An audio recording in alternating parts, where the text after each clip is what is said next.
Hello, my little Cybees. Are we ready for some millennial rage today? The YouTube chat freeze on me again. Oh, it did. Hang on a second. Been having issues with this lately. Somebody say something.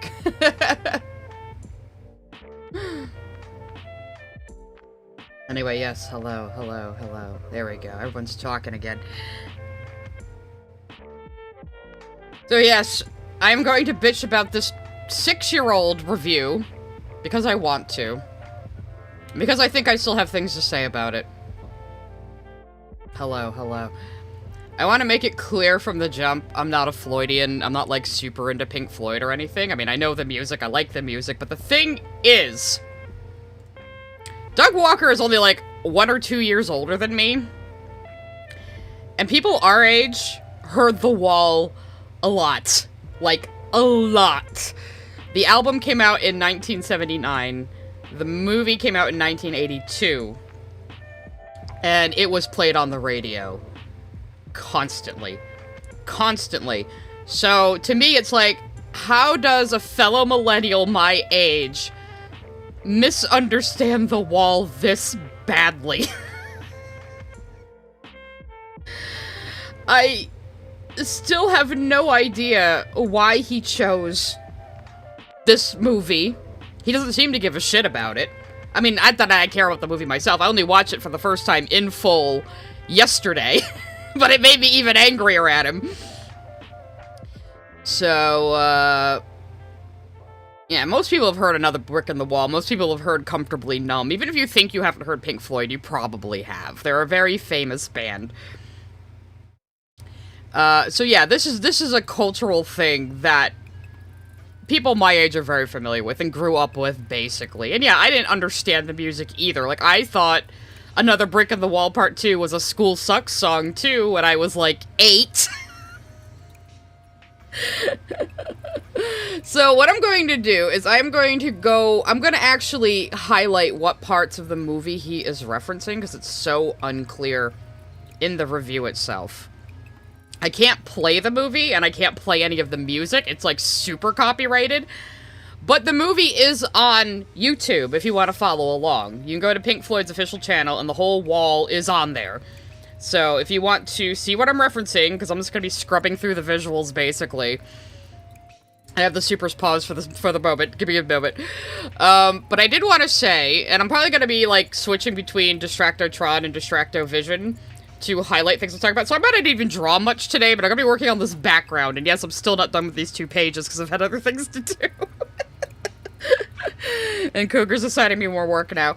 So, but yeah, I did want to say, if you want to see more of me bitching about Channel Awesome, I did do a stream with Anthony and Krim a while ago. Wow, 8 months ago. So this was the whole stream, and this is the cut of it that I did the thumbnail for. So, it's not, a lot of people saw that thumbnail and assumed it was, like, a negative video. It's not. We mostly went back and watched, like, the very early videos of a bunch of these figures we're all very familiar with, and had a little bit of a, oh, look at them, look how young they are, look at this, look at that, this was funny, this worked, this didn't work. So, it's actually a way more casual discussion than my Scooby-Doo-esque avatar makes it look like. It's clickbait, guys, it's clickbait. I mean, for fuck's sakes, that's the kind of way Doug would, like, depict himself half the time. Yeah, I still have no idea how Fennah got involved with this. I have no fucking idea. I did, there was an EFAP, apparently, where, a bunch of those chuds talked to him. And where he didn't make it clear exactly how he got involved, he did give some insight. So, he had, like, 17 days to do the animations. He did write the trial part, but he didn't seem to be aware of any other part of the review, because even he was saying it's very confused. Like, the review can't even follow its own narrative consistently. That's another part of it. So, but it did, yeah, I don't like EFAP, but I read that they had talked to him about the review, so I was, like, just trying to get any insight into it. But he's really butthurt that people just say his part is weird and stupid. But, yeah. Awesomeness sent a super chat. It's Doug Walker time. I'm so excited. I know you guys have been waiting for me to talk about Channel Awesome. I'm not gonna I was a Channel Awesome fan. I was a fan of Nostalgia Critic. I watched him for years. I got into him when he had his fake rivalry with the Angry Video Game Nerd, who I watched first. I even watched Spoonie before he was on Channel Awesome. I was, like, into all these guys. You know? Taylor Wynn sent a super chat. I can never get enough of people dunking on Doug's The Wall. This should be fun. Yeah, me too. But again, I think he didn't watch it. I think he didn't watch it, you know? There's no way he could misunderstand this film this badly if he had actually watched it. But even, like, writing his parody lyrics, how could he not pay attention to the lyrics of these songs and figure out what the fuck it's about? I don't know why this is so confusing to him. Cassie Hosh sent a super chat. Brazilian bisexual tax. Nice. Yeah, Deadwing Dork has a really good stream on Fennah's stuff. If you want to go seek that out after that, it's very funny. I rewatch it every once in a while. I don't really care about the guy that much. Like, I might even have some praise for Fennah, some very faint, light praise for Fennah. But I think he's a little full of himself, and he's a little up his own ass about what he does. You're just a furry. You're just an edgy furry guy. Come on. Sofagrams sent a super chat, praying, no tech fails like Claus Wall stream. I know. Did he ever do a second stream on it? Because I know he went over all the Channel Awesome movies again. But when he did the wall, like, he was having catastrophic connection problems, and it got all out of sync and shit. I use Clip Studio Paint. Actually, I wanted to show you guys a cool trick I learned from a TikTok somebody posted in my server. Awesomeness. Crumb of uncoloredness here. I'm still a fan. It's a guilty pleasure. Oh yeah, I mean, I'm not okay, I'm gonna show you guys the most recent thing Doug did that made me laugh. I'll show you that, just to be fair to Doog. This did make me laugh. Nostalgia Critic here. Everyone's been telling me I gotta see the latest episode of SpongeBob, so that's exactly what I'm gonna do. I hate it. It's trash. More like, don't try this anywhere. Mother, I am busy making art. Put your stinky little costume in the basket. It is a uniform. It's not right. How's that dynamite even staying in the toaster? Is it anti-gravity dynamite or Tapas? Welcome to the Bubble Bath Reviews Show, the Patrick Show. I gotta do something about this. Yeah, SpongeBob doesn't like you. Nostalgia. Now, I saw that punchline coming a mile away, but it still made me laugh. So, I'll give him that. That's funny as shit, man. So, and he is a good sport about getting criticism. I think he said on the Double Toasted podcast that, like, what kind of hypocrite would he be if he got mad at people critiquing him the way he's critiqued movies for, like, the last 15 fucking years, you know? Nostalgic Nerd 90 sent a super chat. So excited about this, he been bashing Power Rangers just because he only saw the first season without checking out the better seasons. Yeah, I mean, Doug is successful at what he does, even if he's very incompetent and kind of a spurg and not a very good actor and he can't sing. So, we might as well just get... Oh yeah, no, I wanted to show you guys a cool trick I learned. That's right, I got distracted. I wanted to show you guys a cool trick I learned from a TikTok. Hang on. Oh, wait. Oh, my tablet might be on the wrong screen. Hang on a second. Okay, there we go. Oop. Or is it not working correctly? Okay, there we go. I did have to update Windows, so sometimes the screen gets on the wrong one. I have a 3-monitor setup, by the way, because I'm old. Anyway. So here's a cool trick I learned from a TikTok. So if you want to do shading with good colors, you should duplicate your flats, put a blank layer in between, and then you take your duplicated flats and you adjust the hue. Let's do it this way. And you make it a little darker. Probably not the colors I would use, but just as an example. And then what you do is you clip it to the blank layer you just made below. And now wherever you draw on that layer below, those colors will show up no matter what color you're using. So you'll automatically have different color values as you shade. Which is pretty fucking cool. I think I'm going to be using this trick a lot. I've been using it on this page already. So that's a good little trick for Clip Studio. And the best thing is you can keep adjusting that shade layer as much as you want. So say, oh, I don't like these values, so I can take the levels and I can just keep adjusting the shadow layer, and so that's pretty freaking, that is a great shortcut for getting a good shading that has like different color values instead of shading with just I would shade with like a purple, or I'd use gradients on the shade. I mean, I'm still adding gradients to the shading, but this is a great time-saving trick. So, there you go. And let's see, I think Kaiser might have sent me something, as he always does, before we begin. Yes, we have Kaiser meme fan art today. Am I running them over, or are they just mad at me? What is happening here?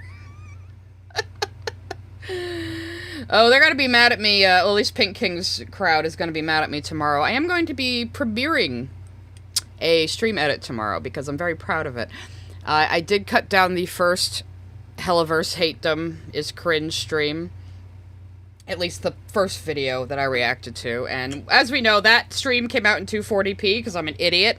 So I did a lot of really creative editing to it. And I'm so proud of it, I'm gonna make it a premiere. Just like Blackish made his video and me a premiere, so funny that. Anyway, so you guys can look forward to that. I'm probably gonna put that scheduled VOD up tonight. No, and not tomorrow. Friday I'm gonna do it, sorry. But I might still put up the scheduled VOD tonight, but it'll be Friday the 15th, just because, you know, let everybody come to a premiere on a Friday night, you know, relaxing after work. It'll be good. It'll be a fun time. Premieres are fun because you have a chat. KP found that out, remember? Anyway. Let me turn off Distractotron for the moment. Again, I'm probably going to be fucking around with both of my Trons, my Distractos. So I don't even know how much work I'm going to get fucking done. And he has some color picking from a color-adjusted screenshot here. Sue me. I want to get these pages done. Anyway, so let us begin. Let me get the few super chats that I paused here. Dana_Brain sent a super chat. Doug fails at everything, but other than that.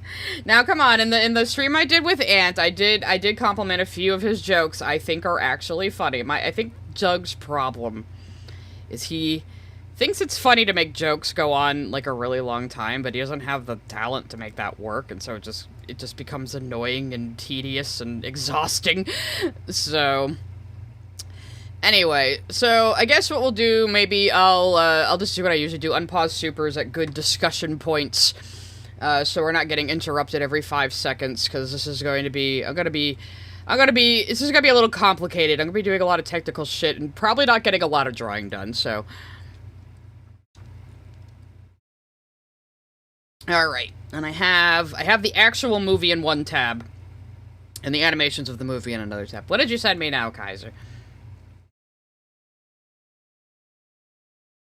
Do you want me to do Olivia in Spanish? Oh god. Well, I could try. Let me do the English one first. Okay, we'll do this before I have to oops. Wrong screen. This is a website that analyzes the wall that I'm gonna be using, but I meant to do this. Inco, what the hell are we watching? And then Inco, ¿qué caro estamos viendo? I know my Spanish is not very good. ¿Qué caro estamos viendo? Eh, good enough. Okay, cool. Alright, now we go out with the review, which I have in Distractovision. I have the Vision and the Tron on two different things, guys. Isn't that cool? So anyway, let's just, Juan Salinas sent a super chat. It's still weird seeing the lead singer of Slipknot in the video. I'm going to explain that. I'm going to explain how that happened, because I actually know.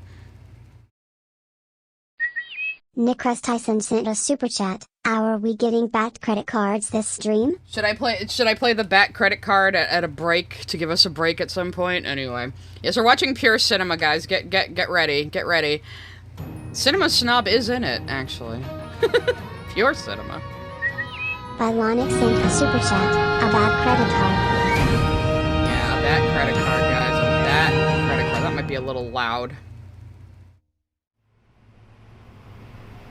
Hang on, I'll let one more super chat come through. Starvolt Nexus sent a super chat. I liked his running gag of needing way more vodka for the animated Titanic movies of up to Aki we gotta get your planet.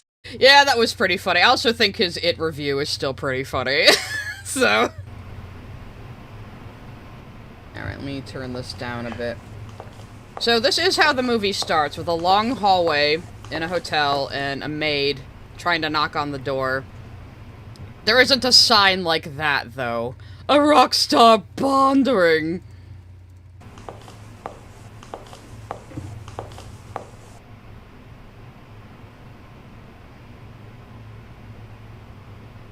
And this is how the movie starts, but he skips a bunch. So the thing is, the wall is semi-autobiographical, to Roger Waters, the lead of Pink Floyd. But within the movie, the character of Pink is not Roger Waters. He is his own character. So what Doug is leaving out here is that Pink is in his hotel room disassociating, thinking about his father dying in World War II. And Doug is going to be completely mystified this entire time why there's World War II imagery in the movie. And that's how the fucking movie starts!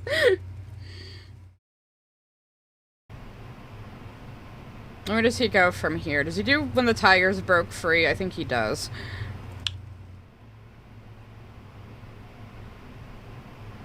Yep, and here is Corey Taylor from Slipknot, the actual Slipknot man himself. God, you could have done that without the plug in the background.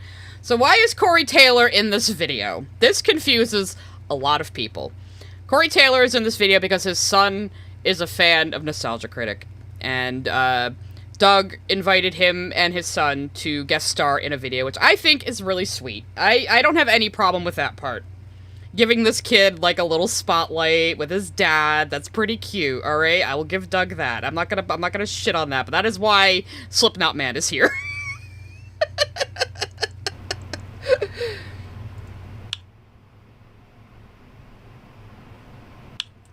Hello, I'm the Nostalgia Critic. I remember it so you don't have to. Pink Floyd The Wall, or is it Pink Floyd's The Wall? I never know where to put the S there. Is an abstract musical that musician Roger Waters described as a the S isn't there on the title, but when you refer to it, and his audience. But it's so much more than that. It is more than that, because yes, the concept of the wall came from Roger Waters feeling a disconnect between him and his audience. However, within the narrative of the album and the narrative of the movie, the wall is Pink's isolation from basically everyone else in his life. And the bricks in the wall are his various traumas that built this wall of isolation between him and other people. That's what the bricks in the wall are. So all these traumatic moments in his youth, in his past, are bricks that build this wall of isolation. That is the theme. And he is going to misunderstand this completely. Now, right now, we have Slipknot Man in the role of Pink. Because the movie starts with Pink in his hotel room thinking about his father's death. So here's the movie. So it does start with this, you know, this hallway and a maid, you know, in the hallway cleaning up, and Pink is just in his hotel room disassociating. Him just sitting there blankly watching television is a big theme in the movie, too. So, this is the shot he's referencing. Oops, I didn't mean to go up there. This is the shot he's referencing of Pink disassociating in his hotel room, not watching television, thinking about his father's death. This is what Slipknot Man is supposed to be right now. I think. When it came out in 1982, it got mixed reviews and did only okay at the box office. I don't Many know if saw it that's as even too true. pretentious and full of itself, saying it's way... It was just before dusk, one dark weekend evening, while on your way home. When all the critics told you Pink Floyd's wall was shite, when you thought that it was kinda alright, and the masses gave thanks as the movie tanked, fading into obscurity for a while. The art house ego trip had This is the Tigers Broke Free. to the bargain bin for $3.93. So at the beginning of the movie, the song ends there. So he is... When the Tigers Broke Free is not a song on the album, it is a song only in the movie, but he is using the entire song here when that's not how it plays in the original movie. So let's keep going, because I'm going to get to both parts of it, because he just uses it here. This doesn't happen. That's a reference to the cigarette shot. So right now, he's playing the role of Pink. This is not going to stay consistent.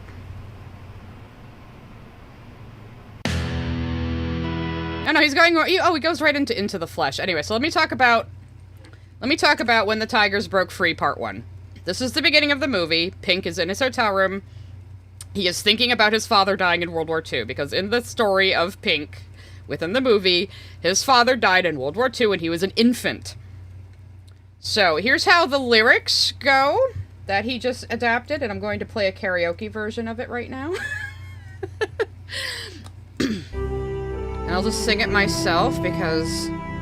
Just to give you guys an idea, because I can't play this music. I will get the stream nuked. I'm still at the instrumental part. Hang on, I have the karaoke off screen, because I'm tricky. Anyway. It was just before dawn, one miserable morning in Black 44. When the forward commander was told to sit tight, when he asked that his men be withdrawn, and the generals gave thanks as the other ranks held back the enemy tanks for a while. The Anzio bridgehead was held for the price a few hundred ordinary lives. So, those lyrics are about how his dad died in World War II. That was a little off key, sorry. But yeah, that is the part of the movie Doug is talking about right now. So, yeah, and you see that scene very clearly here in the fucking movie. So there's his dad, sitting in a tent, in this terrible situation where they're all going to die.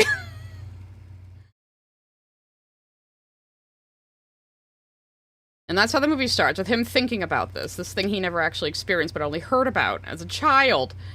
And then it goes into the flesh, which is a bit more of a chaotic thing, where we have images of rabid, riotous fans of the band that Pink is in. We never actually see Pink playing in his band.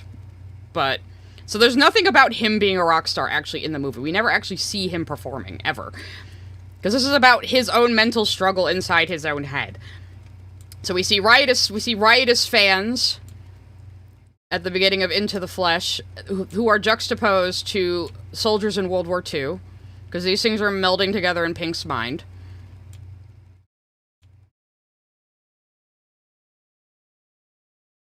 And we see, like, the fans getting arrested and being violent, so...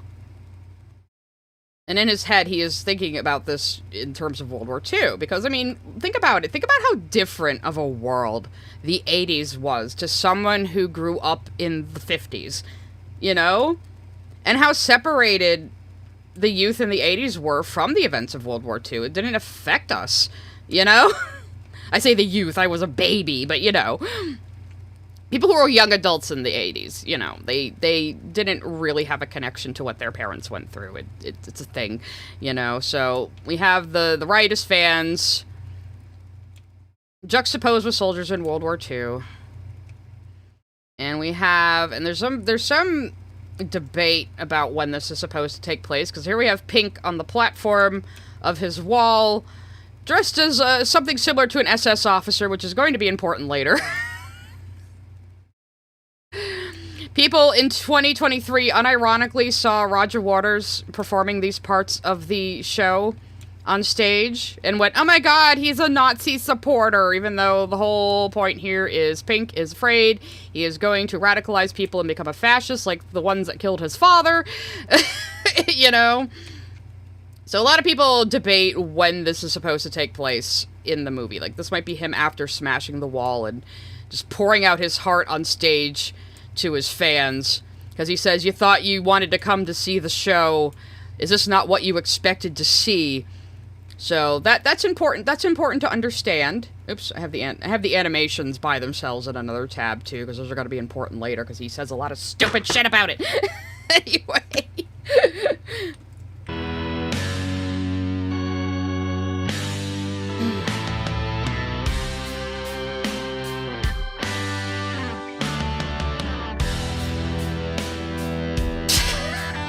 Corey Taylor making faces is kind of funny.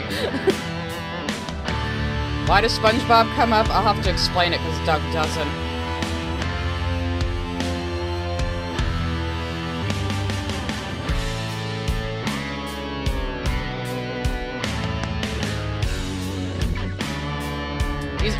He's only showing stills from the movie, and I criticized this the first time, but I was running a test the other night, and you will get fucking nuked immediately, even with a video on private, if you upload any audio visual of this fucking movie. So, I can forgive you for that one, Doug, okay? Let me let some supers through right now. Rotunda sent a super chat. I've been following Fennah's work for years and his book is legitimately good.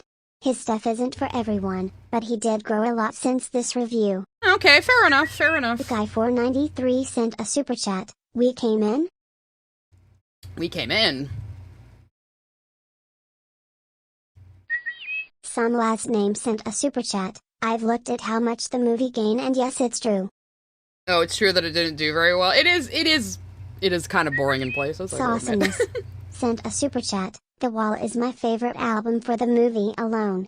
Yeah, the movie's cool. I wouldn't call it an art house film. It's basically one long fucking music video. But, it's cool, but it is a little dry and slow in places. But that was also the time period. If you go back and watch movies from the 70s and 80s, they're a lot slower paced than movies we have today. So, we fly now.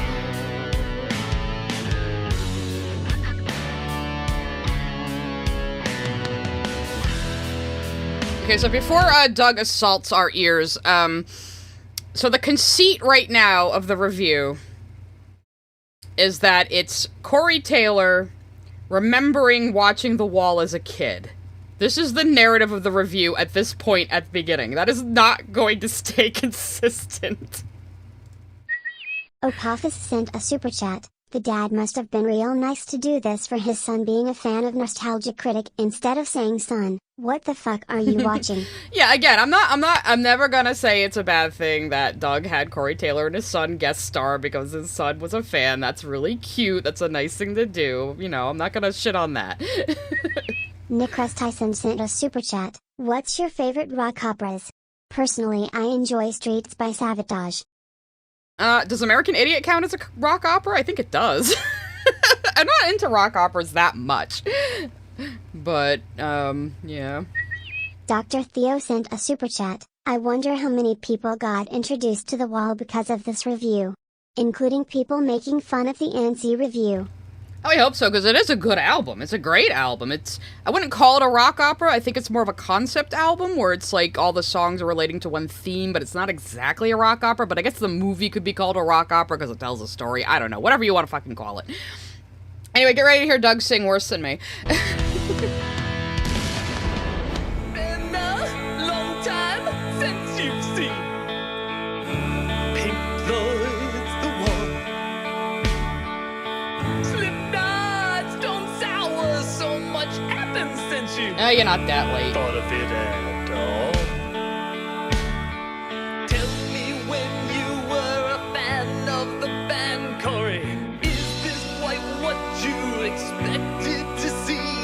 If you Who's into the flesh he's singing right now? Behind this weird shit, you first have to figure if it's lame or legit.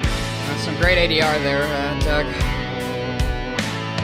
Now, one thing Fennah said in his interview with EFAP was that Doug insisted this was a passion project he always wanted to do.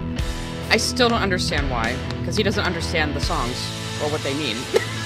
So, I don't know. Why The Wall is my biggest question still. Because, I mean, if he wanted to do something similar, if he wanted to do something relevant to Corey Taylor, why not do Spinal Tap? Wouldn't that be more suiting for Slipknot Man, Stone Sour Man? I'm actually a bigger Stone Sour fan than I am Slipknot fan, but that's besides the point. I do like some Stone Sour songs. Oh, Doug is very, very pitchy. He's very pitchy. I mean, I know he's singing in character, but he's not a good vocalist. The QA signboard sent a super chat. Didn't Doug sing opera? I doubt it. He doesn't sound like he even has enough breath. Sawesomeness sent a super chat. Have you heard of the War of the Worlds rock album? I have not. That sounds interesting, though. Anyway, let's go on, because I think he does When the Tigers Broke Free Part 2 here, and he skips some songs. So... Crossover Productions sent a super chat. You, despite the criticism he gets, I'm actually a fan of Nostalgia Critic, and he actually does make some good points. Oh, I was a fan. I only say I was a fan because I don't really watch him anymore. But, no, I mean, I've laughed at him in the past. I watched him for years, guys. I don't hate Doug. I just find this review fascinatingly incompetent and frustrating. So... But like I said, I am giving him grace. I think it's really cute that he let Corey Taylor and his son have a guest spot. I think that's really cute and nice. Dr. Theo sent a super chat. Genuine question.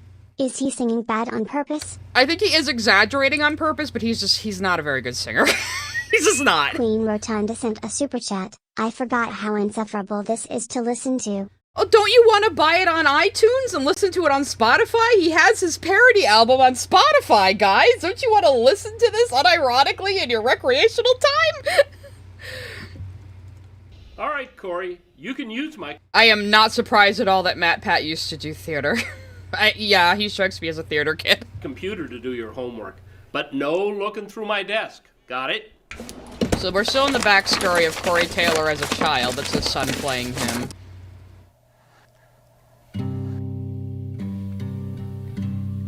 This makes me Good mad. old Pink Floyd made a movie devoid of even the slightest bit of subtlety. The production was fancy, but way too damn angsty for adults to take seriously. For adults to take seriously. He acts like this movie would appeal to teenagers. I don't see how. It's about a grown man having a mental breakdown. You know, what about it appeals to kids? But I found it one day behind Dad's .0 stash, hidden away, and my eyes still grew big at the feelings he felt, and discovered I felt the same thing. So he's saying... The backstory is Corey Taylor, as a kid, found the wall behind his dad's porno stash and got into it. Now, let's see what the lyrics there actually are. Because this is When the Tigers Broke Free Part 2. Which is only in the movie. So, at first I thought he went in album order. But he skipped another brick of the wall Part 1 here. So anyway... Let me bring the karaoke back up and try to do better this time. I gotta sing better than Doug. Kind old King George sent mother a note when he heard that father was gone. It was, I recall, in the form of a scroll with gold leaf and all. And I found it one day in a drawer of old photographs hidden away. My eyes still grow damp to remember His Majesty signed with his own rubber stamp. So, these lyrics are about Pink finding his father's World War II memorabilia while rummaging around in a drawer one day. So he turned a young boy finding his dead father's World War II uniform into baby Corey Taylor finding the wall behind Dad's porno stash. Doug, please! AQA Signboard sent a super chat. I feel like NC based the script on how he remembered the wall from when he was a kid. Yeah, maybe, because I don't understand how he doesn't understand why the movie has World War II images in it, when the entire film is about how Pink's life is shaped by his father dying in World War II when he's an infant. Dr. Theo sent a super chat. Pick one to become president. Doug Walker, Matt Pat, or Mr. Inter. Not hate. I like all Matt three Pat. of these guys. Matt but Pat. this to me is hilarious to think about. And Matt Pat's already becoming a politician. Brain sent a super chat. I remember he advertised his album as a love letter to the wall. And the whole album says just scathing things the whole time. So I don't get it. Well, scathing things that aren't even accurate is the frustrating part. Utraptor sent a super chat. Doug's issue here is that he can't engage with art without a shred of irony and with no emotional honesty, which is very bad for stuff like this. I feel like you could make fun of this album in a loving way with emotional honesty, but he doesn't understand what it's about on a fundamental level. It's insane. Crossover Productions sent a super chat. I think the songs in Nostalgia Critic's Les Miserables review was pretty good. Oh, actually, yeah, that one was a little funny. But I've never seen Les Mis. I know you're gonna kill me. PQA Signboard sent a super chat. I have PTSD from my school teachers screaming at me because of my dyslexia and the kid laughing at me while I cried LOL, so school sucks, grow a damn pair of balls. Well, that's interesting because Another Brick in the Wall Part 2 is all about being traumatized by abusive school teachers. And Doug just says, oh, haha, high school wasn't so bad, get over it. So, yeah. So that's his take on The Tigers Broke Free, which is all about Pink's father dying in World War II and him discovering his World War II stuff when he was like a little kid. Awesomeness sent a super chat. Bullshit. Doug 2025 and will build his wall. Build that wall! I can't do the Oni Plays scream, if only. Kids' emotions are blood, but the Oh yeah, Kyle Kalgren was involved in the Les Mis. Actually, speaking of Kyle Kalgren, one review that really holds up is the review that him and Lindsay Ellis did of Freddy Got Fingered. It's fucking hilarious. And that's where the hot dogs and face gif came from. nevertheless raw felt when the wall broke free. Every rock star that's wild. This kid's... I can't be mad at this kid, you know? He's happy to be in this video. This movie, they all dream just like Floyd. Most of them falling into the void. That's why I watch, despite it being so whiny. No, it's so whiny, You Doug. see? Tell us how whiny it is.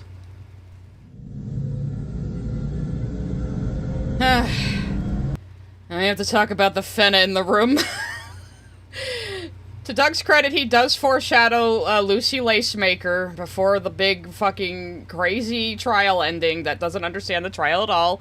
And Fennah also claimed that he loves the wall. How did you not understand, my guy? How did you not understand what the fucking animations represent? We'll get there. Corin! I will admit, on some level, I do kind of like Lucy like Lacemaker's design. I do like freaky, creepy shit, so sue me. Oh, here's the part that's gonna make me the most angry. So this is supposed to be a classroom. Obviously, they filmed this in the closet of their warehouse they bought to be a studio, and they never actually made any sets or filming rooms or anything. I don't... Why would you film this with a door and a fire alarm in the background? You couldn't film this on a green screen and, like, put desks in front of them in Photoshop? Let's look at the actual scene he's adapting. That is not the right video. Okay. Let's see. Where is this? Because he skips all of it. He skips fucking all of this. We'll get to the pool scene later. He puts it out of order. I'll have to go back to that. But we see, like, how the mom got really religious and overprotective after her husband died, and she's a World War II widow raising a child by herself. I think he skips mother entirely. There's an entire scene where we see Pink at a playground, wandering around, looking at all the other boys with their fathers, and starting to feel he's not having the same experience as the other children. All these other men who came back from World War II, and it was his daddy that died, you know? And this shaped him as he aged. This is the entire point of the narrative. The entire point of the narrative is his father dying in World War II shaped his entire fucking life. So, anyway, let's get to Another Brick of the Wall Part 2, because he skipped Another Brick of the Wall Part 1, which was this song about him feeling disaffected because he's the single child of a woman widowed by World War II. And this is him finding his father's war memorabilia in a drawer one day, which we just talked about. So again, World War II is a very important factor in this film. I don't think Doug could have possibly have actually rewatched the movie before making this review and missed this. How could you possibly miss that World War II is very important to the story? Anyway. Oh yeah, he does these out of order. Because this song he does later. He does Goodbye Blue Sky later. So wait, is that the album order? Album order... The Wall. Let me just check. How does the album... Because I know the songs are rearranged a little bit in the film. Let's see, Pink Floyd. The Wall tracks. Just show me the track list. Yeah, it goes In the Flesh, Happiest Days of Our Lives, Goodbye Blue Sky, Thin Ice, Another Brick in the Wall Part 2. So he had no reason to reorder the songs. He's not doing them in either the album or the movie order. He just skipped 2 songs. He's gonna do Goodbye Blue Sky after Another Brick of the Wall Part 2. Because here's the track list for the album. We've already done In the Flesh, question mark. He skipped Another Brick of the Wall Part 1. Then it's Goodbye Blue Sky, which he's gonna do later. And then Thin Ice, which I don't think he does at all. And then here's Another Brick in the Wall Part 2, which is what he's parodying at the moment. So, actually, let me just put the movie in the big screen so we can compare the two. So here's Another Brick of the Wall Part. This is the scene I might be able to play this one scene. Real quick. I'll just keep pausing in the middle of it. This is the scene he is parodying right now. So let's just get everybody clear on this. This is a spoken scene. There's no music here, but... So the teacher sees Pink writing in class. I'm only gonna play a few seconds at a time, because I don't want to get nuked. He sees him writing in class, decides to pick on him. What have we here, laddie? Mysterious scribblings? A secret code? So he makes fun of him in front of the entire class for writing poems. And everyone giggles along every time he makes fun of him. Oops. The laddie reckons himself a poet. Money gets back. And then he reads some actual Pink Floyd lyrics as the poem he's... So, basically, the teacher catches him writing poetry in class and embarrasses him in front of all the other kids who obediently laugh along. That is the scene Doug is, adapting right now. What's this? Pink Floyd? The boy fancies himself a musician. It's rubbish. Now what did I just say, Corey? We don't need no education. Well, that's grammatically incorrect, so apparently you do need some education. School is no laughing matter. This is like the most surface level jokes people make about this song. Especially when they don't understand what it's about. So then he starts going on about the problems with the modern American school system when this movie came out in the 80s and was about a man who went to the British school system in the 50s. So, are you beginning to see the problem? Do you know what we teach in these walls? How to fix a car, pay your taxes, ace an interview, perform first aid, manage your insurance. I'd like to note Pink does not talk back at any point in this scene. The teacher just berates him and he just has to take it. He doesn't get to talk back. And then the sequence that follows is him imagining the students rejecting education and thrashing the school. Cook healthy meals or do household repairs? Preposterous! We pay other people to do those things. Oh, We teach South Park important jokes. things you need to know in life, like algebra, trigonometry, physics, geology, sex ed. Oh, that's right, you have letters that say you don't need to learn that. Well, it shouldn't be too important, especially in the case of that Oh, and kid. this part that he ignores is very Do you laugh important, at too. everything? Well, anyway, continue to act like the oppressed, and me the oppressor. Rock albums seem to really eat that shit up. Rock albums sure eat up when you say the grown-ups are the oppressors and kids are oppressed, because that's definitely what this song is about.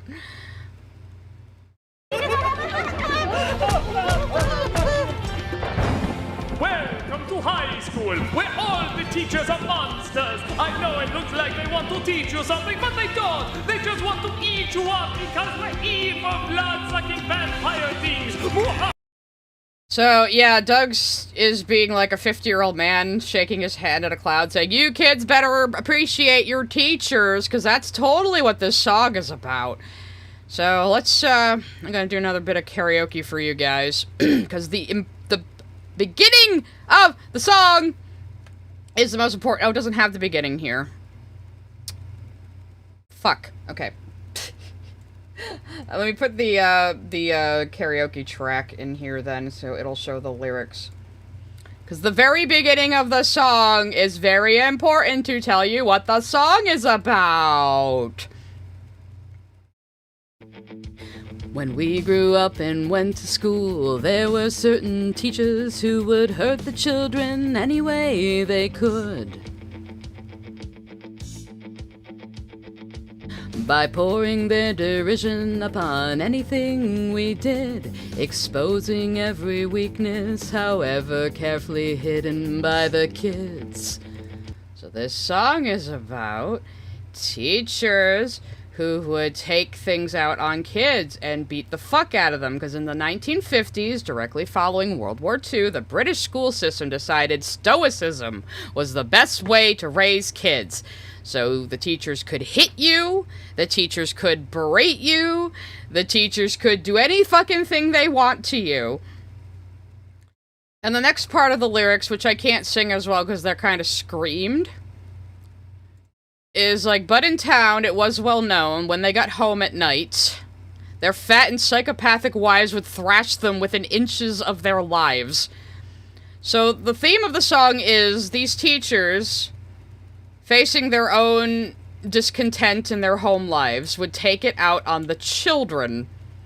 As we go right from this man with his awful wife, feeling trapped and emasculated and powerless, we see that right to him beating one of the children.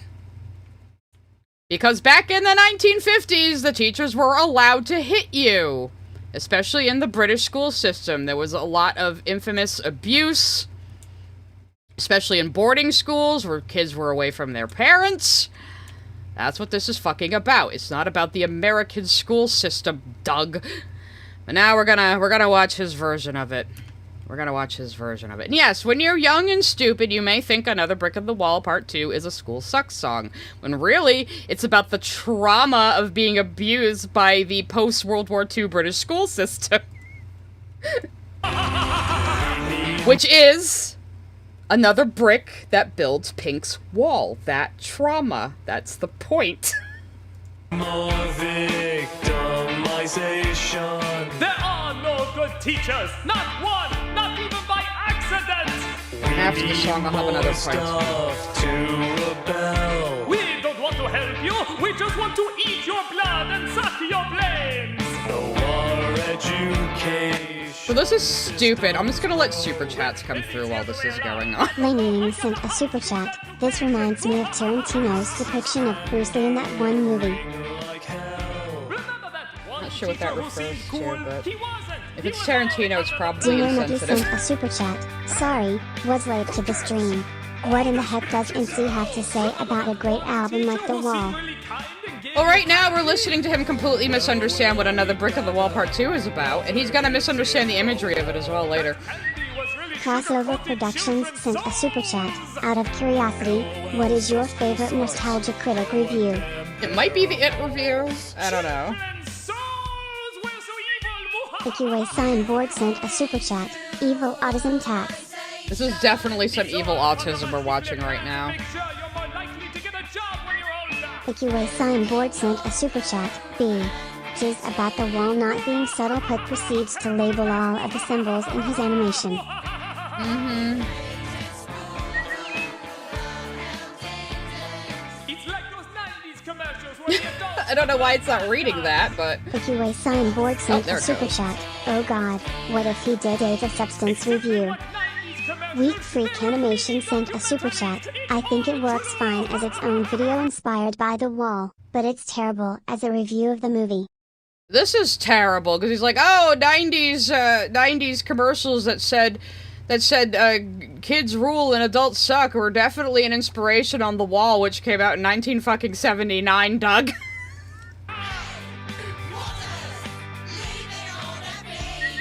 Cryohazard sent a super chat. Remember to drink some water. This might put you in shock. Sabine Brown sent a super chat. British schools used to beat kids. Doug. Skeptical. Yeah. So did American schools, but British schools are more so. Sent a super chat. Pink talking back and Doug's version is just him using Pink as a mouthpiece. Doug complaining about subtlety while pulling a Velma is quite funny. True. Is this over yet? Jesus. Like, I don't need to say anything else about it besides he fundamentally misunderstands the fucking song.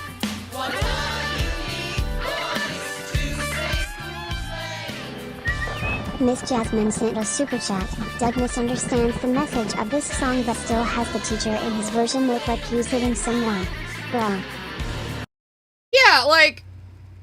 Does he think that was an exaggeration or symbolism and like kids weren't literally beaten by teachers in those times?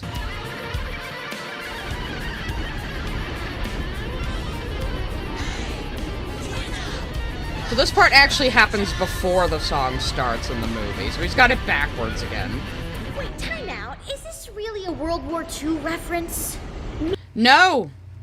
No, it's not! And I'll go over that. No, it's just a bunch of kids being herded onto a train to a horrible, torturous building. Oh. Yeah, we're really comparing this to high school? No, it's just meant to look weird and creepy. They're not implying that. I don't know. I don't think there's a way to not connect that. Oh, come on. They're just saying school sucks. They're not making any connections to that. Now let's go on to the next song that talks about the horrors of World War II. Oh, crap. See. It's just a It's not a coincidence, Sabine Brown Doug. sent a super chat. Change your profile pic to Clippy. Doug.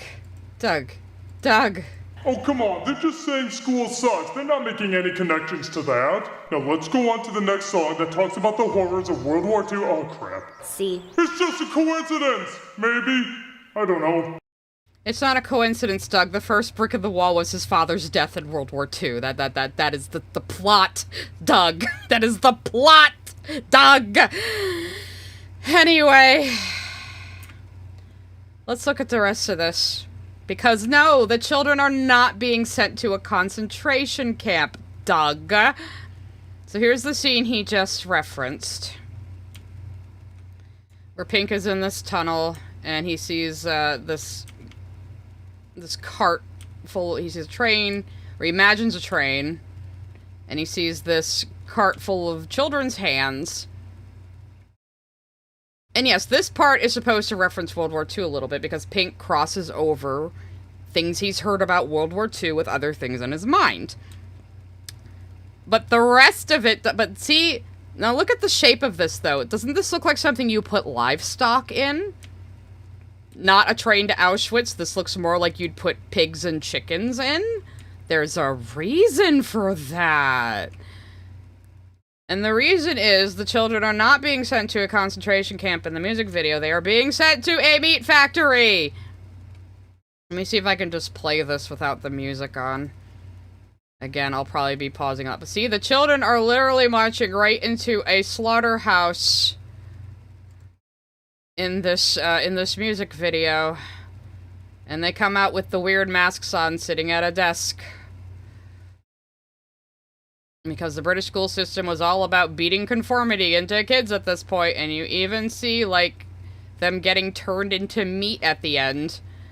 Let me see if I can find it. Here we go. So yeah, they walk directly into a meat grinder. That is the symbolism, Doug. It's a meat factory that is breaking children down. And then there's a scene where all the kids trash the set, which they clearly look like they were having a lot of fun. But this is all Pink imagining this after getting berated by the teacher. Because then it immediately cuts back to him sitting in class quietly. He's imagining the kids rioting and, like, murdering the teacher right now. Like we've never had fantasies about this in school. But this is a kid being beaten and berated every day. But this was another brick in his wall. This was another brick. He got his hand slapped, too, for writing poetry in the middle of class. So, yes, the children are not being sent to Auschwitz, Doug. They're being sent to a meat factory. If you had actually watched the fucking movie, you would have seen that. I do recommend watching the whole music video, though. It's very good, especially for the time period. I mean, this was made in, like, this was made in the 80s, so, you know. Let some supers come Helena through. McNeil sent a super chat. I had a manager tell me her teachers would smack her hands with a ruler for being left-handed. Yep. That happened back then, too. They thought they could just teach you not to be left-handed. Awesomeness. Sent a super chat, but sigh. Giant Doug be funny, though. It is kind of funny. Well, the album came out in 79, Xena, but the movie would have started production in the 80s, because it came out in 82, so I imagine it must have started in, like, 1980 or 1981. Taylor Wynn sent a super chat. Does Doug understand World War II was a thing outside of being part of Captain America's backstory? I don't know. But again, he's my age. My grandfather was a World War II veteran. He was a pilot. So it's not like we're that far removed from people who actually experienced World War II. You know? Though, I mean, all of you are, because my grandmother, when she passed away, she was 99. But yeah, they were the greatest generation. They were the generation that experienced both the fucking Depression and World War II. So, yeah. But again, we're kind of far removed from those people in our day and age. So, oops. Oh no, I minimized Doog. Come back.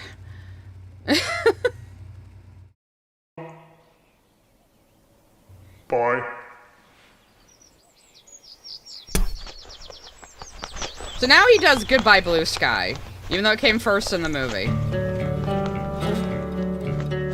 So this actually came before the sequence he just showed, but now he's saying this follows that sequence, and it means they're comparing high school to World War II. So that's just a lie, Doug. That's just a lie.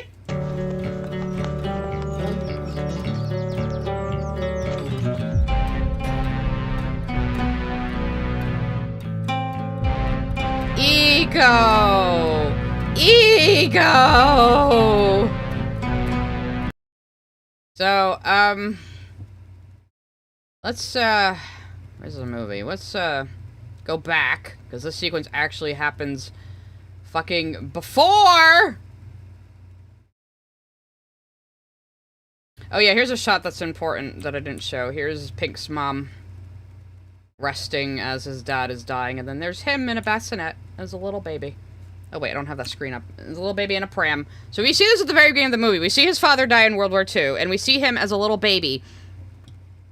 So he never knew his father, and he only heard about World War II after the fact. But these things cross in his mind often. Because, of course, kids that were born right after World War II are gonna grow up hearing about it. You know? So let's see what he says the ego song is. Where is the... That's another brick on the wall, part 1. Wait a minute, hang on. Let me fucking find it. Where's the big birdie? Here we go. So, in this sequence, we see baby Pink right after his father died. And we see a dove fly into the air. You know, doves are the symbol of peace. And the dove then falls apart and becomes this big black bird that is hovering over London. Do you guys remember what happened to Britain during World War II? They got bombed by the Nazis a lot. Like, a lot. Do you remember the Blitzkrieg? Do you remember learning about that? That would have happened a few years before Roger Waters was born, but in the story of Pink, the Blitz may have happened when he was an infant. So yes, this thing he is labeling ego represents the fucking Blitzkrieg.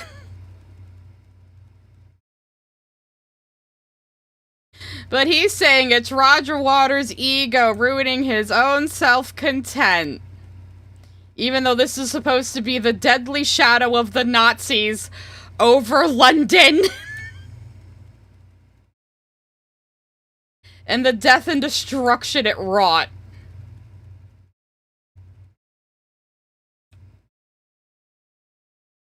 Like, we can't even imagine such a nightmarish scenario in this day and age. At least not in the West, you know? And we see the planes turning into crosses because of all the people that died. We see the flag of Great Britain fall apart and become a bloody cross marking graves. Like, this is not subtle, Doug! This is not subtle, but you're saying the song is all about ego? And to even make it even better, let's look at the lyrics. Where is it? Goodbye, blue sky. Did you see the frightened ones? Did you hear the falling bombs? Did you ever wonder why we had to run for shelter with the promise of a brave new world? So this is about the Blitzkrieg. Let's see how Doug interprets this.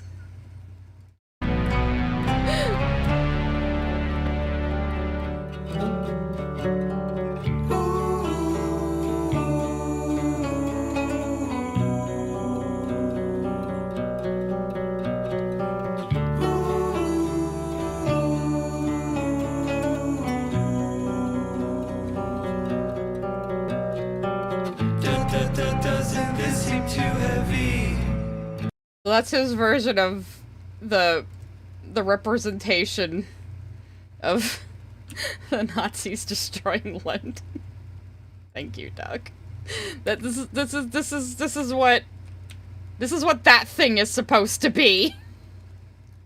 Now, I will give one positive here. I'm pretty sure his dad did that stop motion animation, and I think it's really cute that the Walker brothers have their dad included in their content. I think that's really sweet, alright? I will give that compliment. I think their dad is a cool guy. But, like, fucking, dude, like, how is that supposed to be the same fucking thing? You think it's a kaiju? It's a representation of London getting bombed the fuck out of by the Nazis! age, sir! How do you not know these things? Is World War II with monsters too silly? World War II with monsters. Because he just doesn't understand the symbolic language of the animation. Oh, Roger Waters, did you ever wonder why these images of slaughter made it in a film that also sings about how high school bites? How did these images of slaughter make it into a film that also sings about how high school bites? I wonder, Doug. Maybe it's because the first brick in the wall was his father dying in World War II, and the second brick in the wall was his overprotective mother, and the third brick in the wall was his abusive school experience. Maybe that's why. Let's take a super chat break. I'm gonna die. Sabine Brown sent a super chat. Watching his MS Paint doodles is so painful. I know. He used to work as a professional illustrator. How? I mean... Space_Prince, sun with face emoji, sent a super chat. I live in fear of Doug Walker talking about my favorite movie. He is, in his defense, he isn't always this bad. I don't know how, like, a simple Google search could tell you what these songs are about. I don't understand how he doesn't understand. Cardian Joker sent a super chat. I once worked for the Wall live show back when Chiarino was still around in Seattle. I never heard of said album then, and I understood more about the Wall as an idea and concept more than Doug did. Oh, that's cool. You got to work on one of the live shows, though? That's awesome. They put on a huge spectacle doing it on stage, I've heard. I've never gone and seen it. Again, I'm not like a big Floydian or anything, but... Awesomeness. Sent a super chat. Blue sky is my favorite part. Such haunting art. Haunting art, haunting lyrics, haunting song. Like, please go listen to the original versions of these songs. Like, they've fucked up the instrumentals enough that it's, you know, covered by parody and cover. But the real songs sound a lot better, as you might imagine. Ed Stevens sent a super chat. In like with how many songs came out after the towers fell, Doug. Yeah, exactly.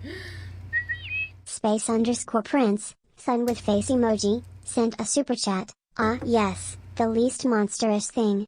Nazis. Yeah, Doug, it's like there were real monsters in World War II or something, huh? It's Wes sent a super chat. Sadly enough, my school never taught us about the Blitzkrieg. I learned most of World War II on my own. I honestly can't remember what we were and weren't taught in elementary and junior high, history-wise. We were mostly taught American history, of course, but... yeah, I don't know, because I was like a voracious reader, and I always like to learn new things, so there's plenty of things I probably didn't learn in school and learned on my own. I was never good academically anyway. I'm just, you know, the tism and all.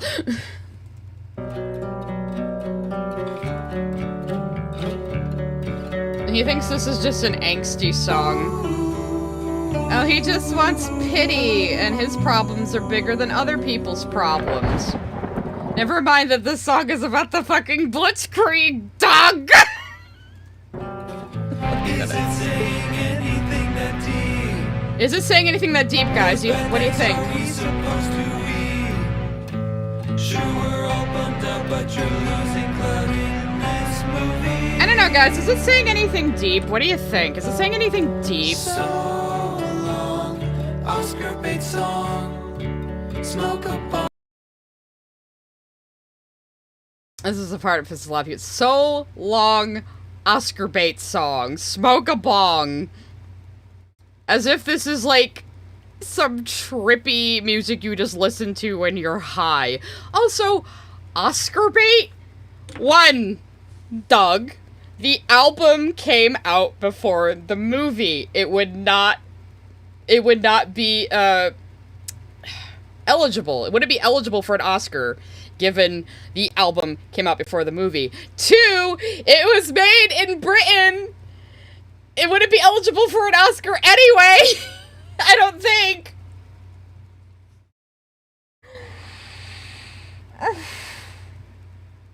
It's just a simple, haunting song about what happened to London during World War II.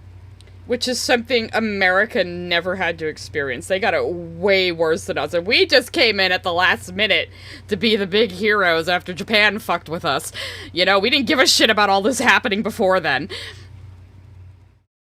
So, like, asking like it's Oscar bait when this is like a British cultural trauma, you know, that still impacts people in the country today. You know, it's like the atomic bomb still impacting Japan today. And these horrors, again, never touched our soil, so for him to be so fucking flippant about it is kind of infuriating. So then Pink's running through a field, which is probably why he keeps showing a field. So anyway, let's hear the rest of this bullshit. I don't have a bong right now, but I am smoking weed.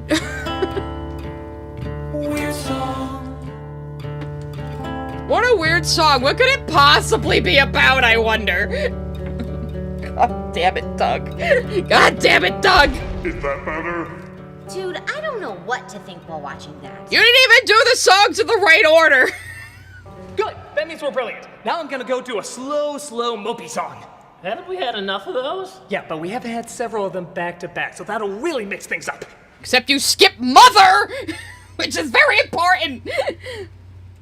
Watch now how I do a sad song about being cheated on. So, you're going from World War II, one of the worst things to ever happen, to bitching about your girlfriend cheating on you? Hey, it doesn't matter. His wife, but yeah. I know I'm pained, as long as I'm torturously pained. Sounds pretty douchey, man. Yeah, pretty douchey. Hey, if someone... So fucking douchey, guys. So fucking douchey of him to be a traumatized guy.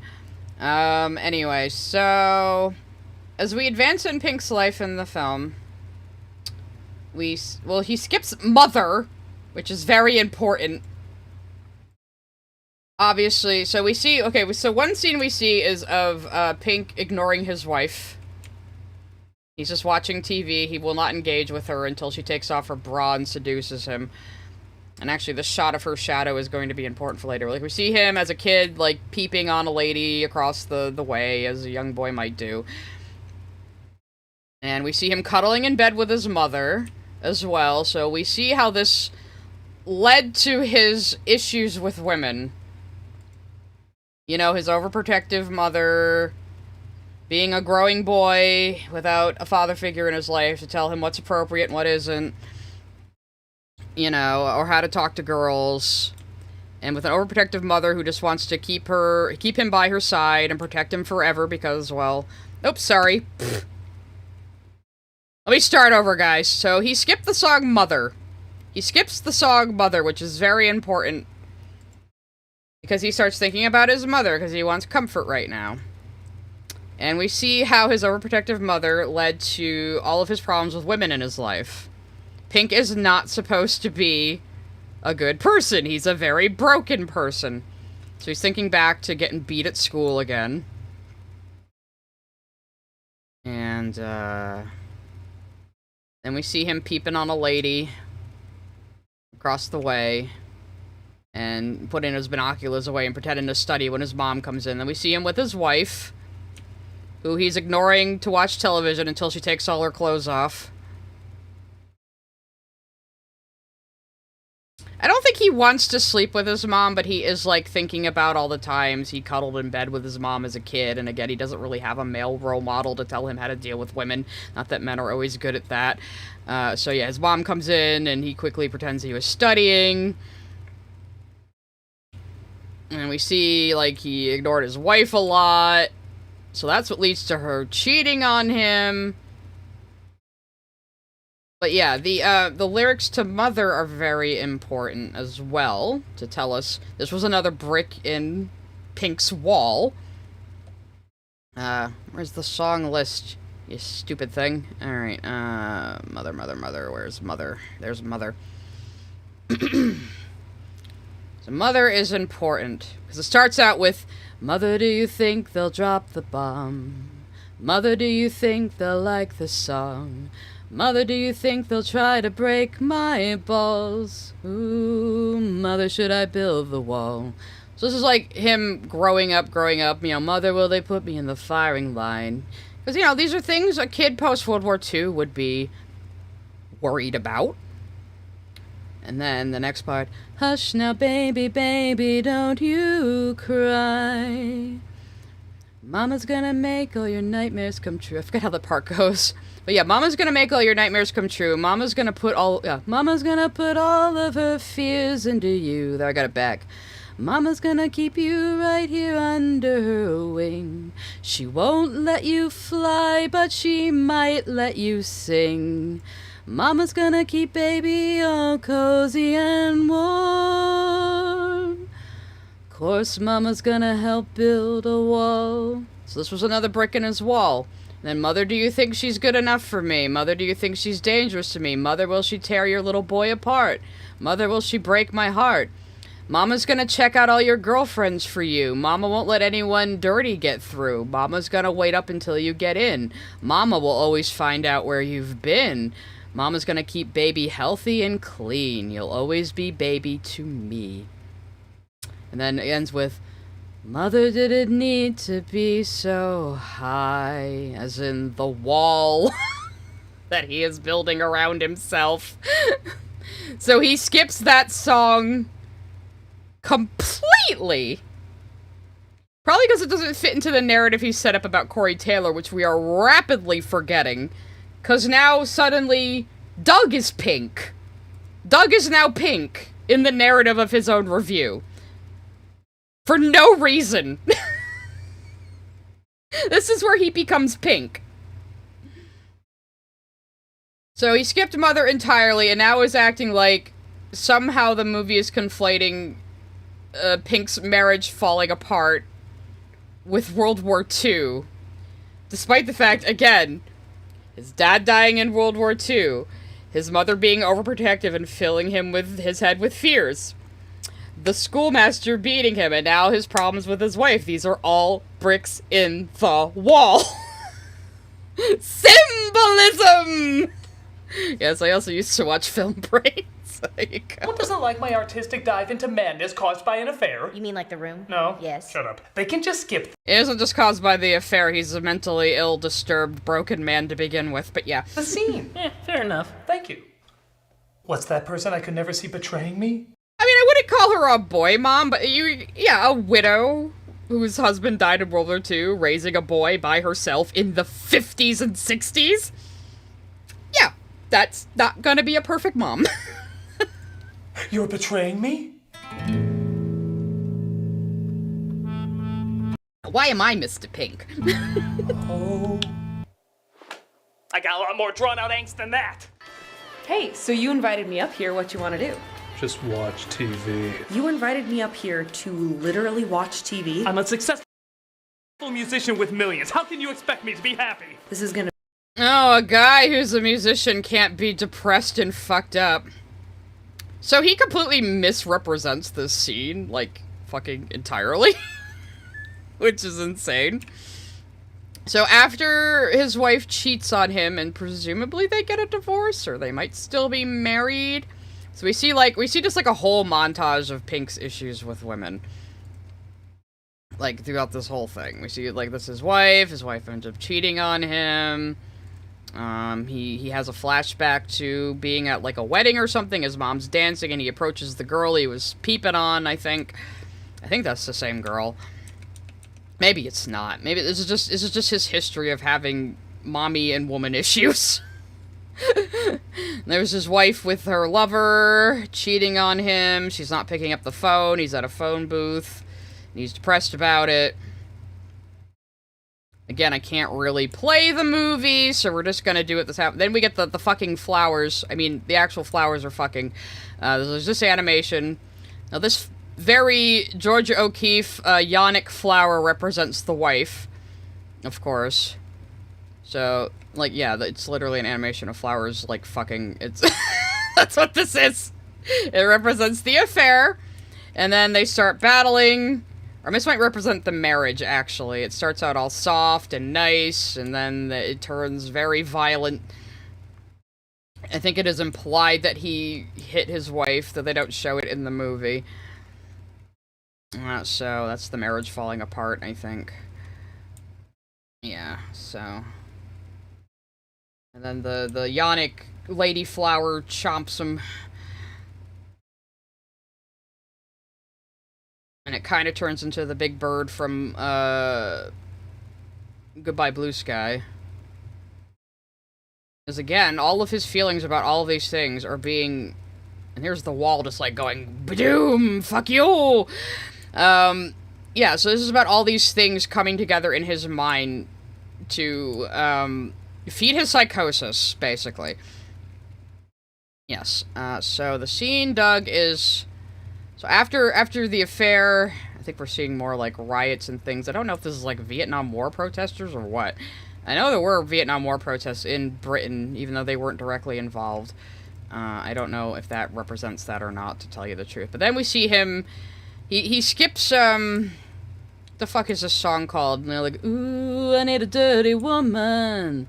Ooh, I need a dirty gal. Whatever that song is.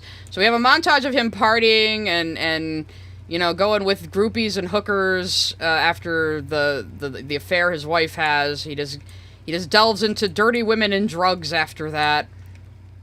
So the scene Doug is adapting now. Here it is, finally.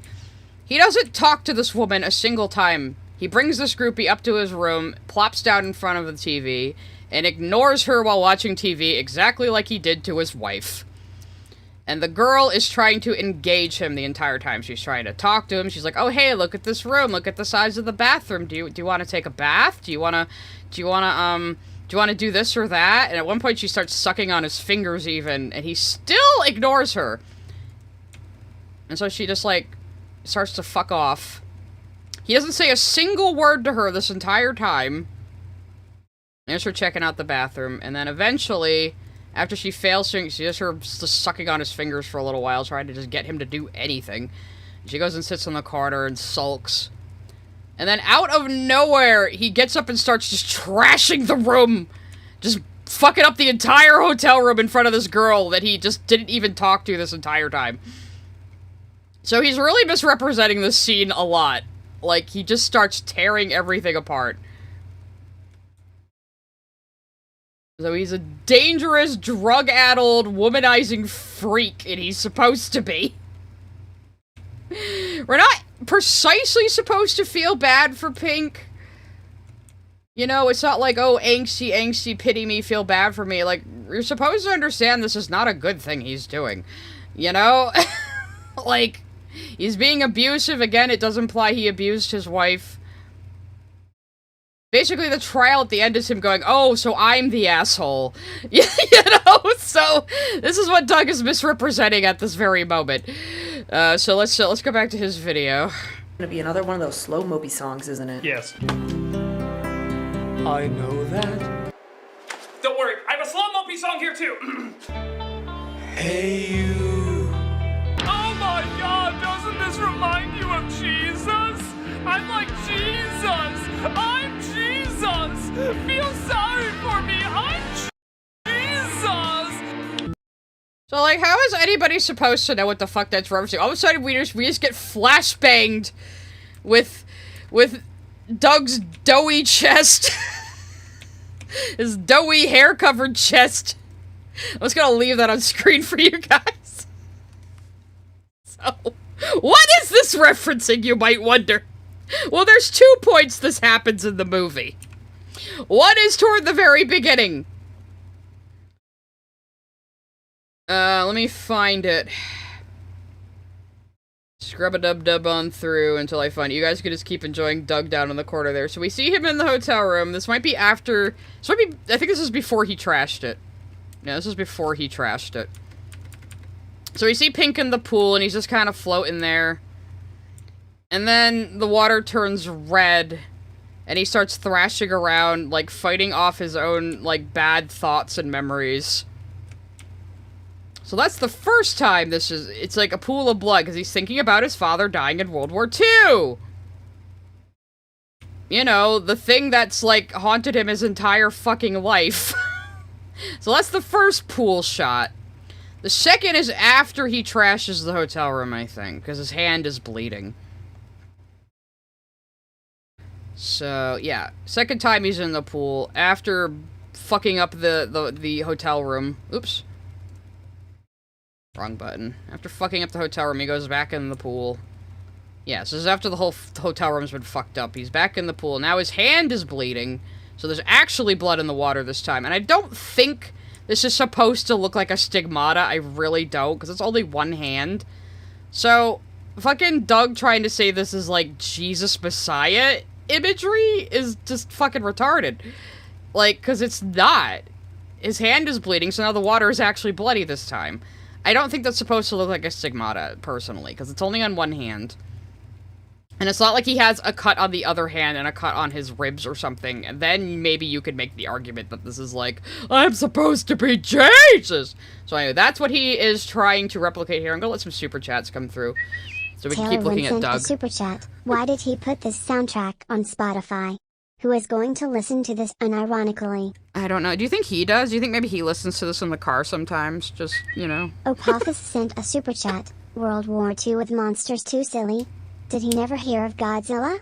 I mean, he made it look like a kaiju when it was, like, symbolic of, like, the Blitzkrieg. Adrian Parchman sent a super chat. Work lunch tax pork chops, ravioli, corn, and green beans, applesauce, and juice. Sounds really good. Also this song, 2020, was on Rick and Morty too. JJW Mizoon sent a super chat. You heard him. Sigh. Time to take a bong rip. I've got my chillum. Is that good enough? Taylor Wynn sent a super chat. Doug Walker in the Wall versus Lily Orchard and SU cage match. Who's coming out alive? I would say Doug still understood the Wall better than Lily understands Steven Universe. I would say that. Cardian Joker sent a super chat. Doug's biggest flaw has always been not doing any research. And even when he does that, he kind of fails. But, you just had to read the Wikipedia entry on this album to know what the fucking songs are about. That's not even research. I don't get it. Majin Lifestyle sent a super chat. Doug, the last thing I want to do while listening to The Wall is get high. That sounds like it'd be the worst trip in my life. You saved that for Dark Side of the Moon, idiot. Chat. Doug ranted about Michael Bay badly repping Pearl Harbor in his movie, yet he will disregard the Blitz. Jesus Christ. He couldn't even detect that sequence was about the Blitz. Even if it was just the song. How can he sit there staring at these lyrics to write a parody of them and not get what it's about? Let me bring them up again. Where are my songs? Fuck it. Oh, he's doing Hey You now, so I might as well open that too. But he's where is Goodbye Blue Sky? There we go. It's like, how could he stare? How could he stare at the... Oh, hey, young Pink was played by Roger Waters' own son in the movie, so I guess, well, that is kind of a reference, having Corey Taylor and his son play the roles. So that's kind of cute, but yeah. How did he stare at these lyrics to write his parody and see, look, Mommy, there's an airplane up in the sky. Did you see the frightened ones? Did you hear the falling bombs? Did you ever wonder why we had to run for shelter? How, just looking at that, can you not get what it's about? It's not subtle. It's really not. It's not even that confusing.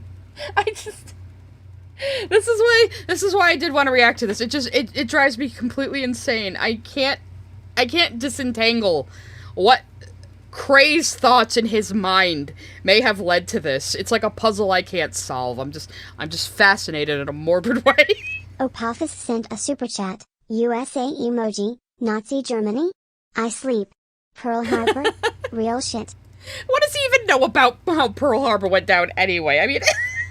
Adrian Parchman sent a super chat. Yeah, nostalgic critic doesn't take himself seriously, much like his review too. I know, but like, this review is so broken, because again, now he's in the place of Pink, even though Corey Taylor is still watching him on the TV, and Corey Taylor started out as Pink. So who is supposed to be Pink here? Doug? Like, what? The narrative of his own review doesn't make any sense. Happy Chapter 100 sent a super chat, but how did no one around Doug point it out? I don't know. Like, how did his dad or his brother not point it out? Did absolutely no one on this set, like, know what The Wall is about? All these people in their 30s and 40s? Like, how do you not know what The Wall is about? We grew up with this shit. Nick Russ Tyson sent a super chat. Don't let the Lork listen to Mother. No. She'd like it better if it was about sisters, probably, though. Cardian Joker sent a super chat. Doug didn't even bother putting a parody of Mother in his parody album that he tried to sell for money. And instead he prioritized the freaking SpongeBob theme.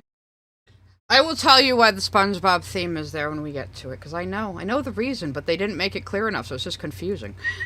Ed Stevens sent a super chat, also probably judged by surviving friends and family members while caring for him. Yeah, even being a widow in the 50s, yeah, a single mother could still be judged. Sabine Brown sent a super chat, Marty. I'm going flash my chest. Get douche. Marty! Yeah, you're still looking at naked Doug there, so have fun. Sent a super chat. Sometimes it feels like Doug doesn't really have any media literacy. No, he's kind of a dumb spurg and he's kind of incompetent, but you know what? You gotta appreciate what a workhorse he is. You know, he does his thing. He does it weekly. He does it as well as he can, and he's still successful. I mean, I'm never gonna take that away from the man, and again, I was a fan. I used to watch him a lot. Miss Jasmine sent a super chat. Did Doug not know how old Roger Waters was? Is that why he didn't get that these were things Roger Waters actually lived through? I don't know, because the movie came out in the 80s. So, like, Doug, someone in their 20s or 30s in the 80s, when would they have been born, Doug? When would they have been born? Oh, God. Anyway, let's keep going. For me, I'm Jesus!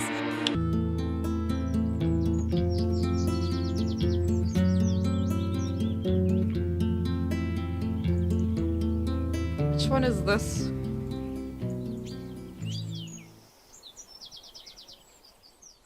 We just skipped a bunch of songs anyway. I think that was the joke. Is anybody out there? I think he does now. Is there anybody who cares? So the song Is There Anybody Out There is Pink kind of calling out to people outside the wall that he has built around himself, you know? And I think this scene we're about to see is referencing this one, which I really wanted to show because the animation here is really fucking cool, so hopefully I can show just a few seconds of it. Yeah, because we see Lucy Lovemaker's shadow here. Which is definitely a reference to this scene. And again, this is after the wife cheats on him and he goes on a binge of drugs and hookers and groupies. I'm just gonna keep pausing for copyright. So you see the shadow of the wife come on screen. This is really cool staging, because this is the 80s. This is actual set. This is actually filmed. You see the wife's shadow come in. And then he transforms into one of the animated symbolic monsters. So remember, this thing represents the ex-wife. Keep that in mind. Why is Lucy Lacemaker in her place? Yeah, but dude, check out that transformation of the shadow to animation. It is so fucking good. Look at that. That is so cool. That is so fucking cool. I love that a lot. And this was like, they had to do this with animation cells over the actual film. You know, like crazy, crazy for the 80s. Crazy talent. And Doug is just not going to appreciate it. All he ever says is, oh, the monsters could have been on screen more and had more of a meaning to them. Despite the fact each of them represents a character we have seen in the fucking movie if you paid attention to it. Wake up. Are you still awake in that chair? Oh, no, he skipped all the way to Comfortably Numb, I guess. Okay. So, you must have heard Comfortably Numb once in your life. Comfortably Numb is just about being high, kind of. I think Roger Waters claims he's always been straight edge, who knows, but you know, there is no pain, you are receding, a distant ship smoke on the horizon, you are only coming through in waves, your lips move, but I can't hear what you're saying. And he compares it to a fever he had as a kid, which we see him as a kid in the movie as well, so it kind of calls back to that. So this is all just a song about, you know, come on now, here you're feeling down, well, I can ease your pain and get you on your feet again, you know. So it's like, where's the part where it says, like, to keep you going for the show, come on, get up, it's time to go. So this is him just, you know, abusing drugs, going on stage strung out, you know, maybe getting a boost from doctors, which is just more drugs. Best guitar solo ever, you're correct. So this is a song about just being drugged up and strung out, and of course Doug's just gonna doog it. Just keep listening to me. I know you're kind of bored. Yeah, sure. It's a lot of slow songs. I will give him this, the movie does get a little slow at this point. They probably could have cut it down a bit. Mellow songs back to back. Ah, shit! He's watching the boring parts of the wall. Wake him up! This movie. I love how, like, Cinema Snob comes in, has a single line of dialogue, and he's instantly more entertaining than anybody has been in this entire video so far. Let's just see that one more time. Snob being Bob Hoskins here. Hard to keep on track. Mellow songs back to back. Ah, shit! He's watching the boring parts of the wall. Wake him up! This movie. Brad. Just a half hour more. But yeah, let me get to that part. Basically what happens, they break in and get him up to go perform. I can find that part, Jesus. Your attention constantly may fade. Your eyes move, but do you care what we're saying? This is like one of the most famous songs on the album too. No, I can't find the part in the movie where they come get him up, but Like hearing the dark side of the moon. it's earlier than this. Maybe after he shaves his head. Like a long neck, I just don't understand. Is this now how I am? I just don't understand how you didn't understand, Doug. Oh, whatever. I was gonna try to find the Bob Hoskins part, but Have become comfortably dumb. Okay, just get through the damn flick. yeah, just get through this damn video. You skipped a bunch of songs already. Actually, my favorite Mr. Shmee and Captain Hook line is, oh, sorry to disturb you, sir. I'm already disturbed. Anyway, I'm getting bored of this, so we're going off topic.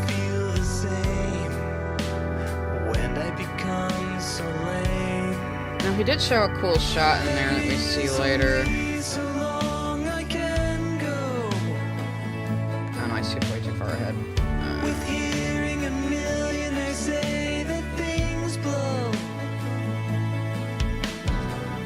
It's like I've been asleep for days. The film plays, but I can't take the complaining. Like telling a child, it's just how everything is. Just fighting to open my eyes. I don't understand why he skipped a bunch of songs, but he's just gonna call this one boring.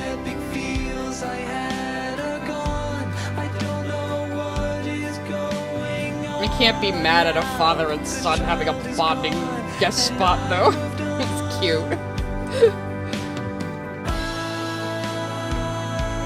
Seriously, Doug, how did nobody talk you out of this? Those days weren't just a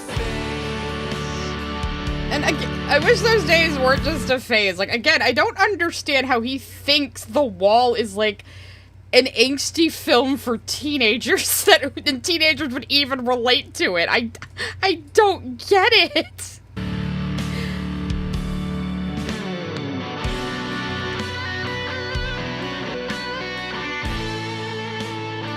No, now he's gonna go into, like, the fucking Nazi part, I think. This is where I bring people that I don't want other people to see. Now sober up or have an existential conflict. Either works for me.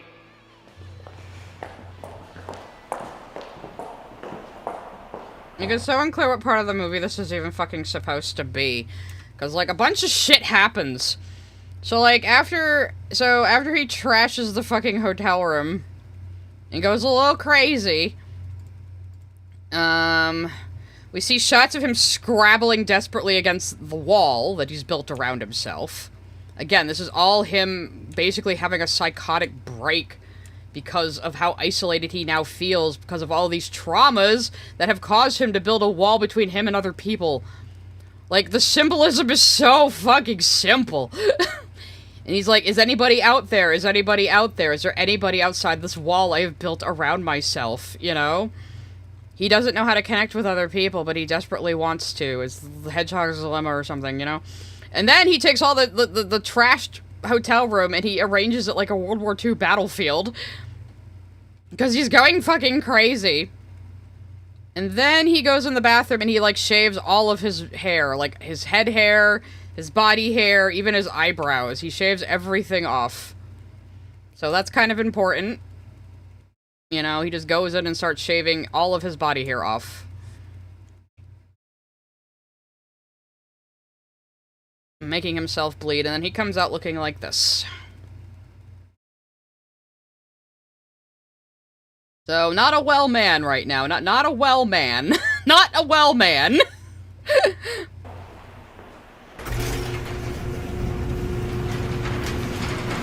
He doesn't become a skinhead. I think he's afraid of becoming a skinhead is more what it is. You'll see, because the sequence is all in his head. It becomes very clear. So again, now it goes from Corey Taylor being pink to Doug being pink. So who the fuck is supposed to be pink here, Doug? Why did you do it this way? I don't get it. Like, I get the joke he was doing where he doesn't have Corey Taylor sing at all. I get that's a joke, okay? But why do you keep switching who is pink?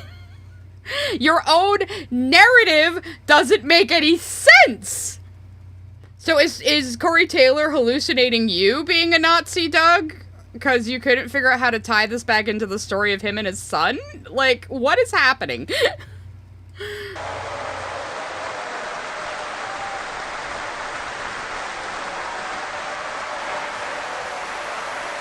So all of these things meld together in Pink's mind, and he's afraid of becoming a fascist dictator to his fans, I believe.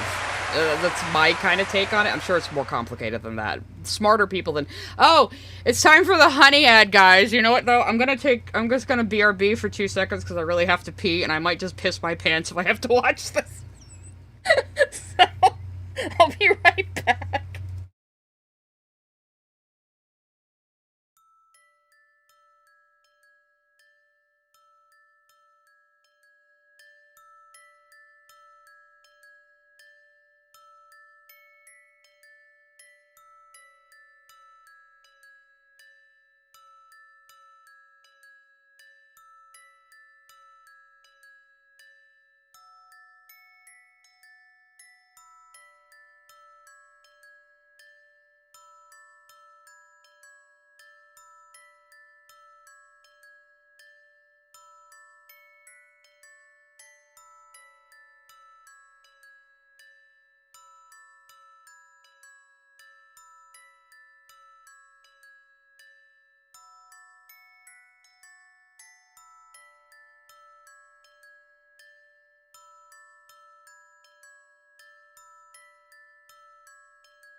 A nice Toby Fox break, guys. Nice Toby Fox break.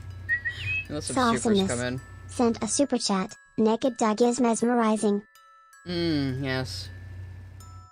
His flabbiness and his paleness are mesmerizing. Juan Salinas sent a super chat. He does have Corey sing once though. He does, and it's very stupid, and I know why they do it the way they do, but it's dumb. So, I think for this next part, we're gonna move it into the big screen, guys, because, we all have to bear witness to, no, wrong part, you stupid thing. We're not there yet. No, we're not at the furries yet. Anyway, so Doug does this thing where he will plan his ad breaks. He'll actually put, like, a stinger in the middle of a movie for an ad break, because you can choose where your ads are placed. So it's kind of smart.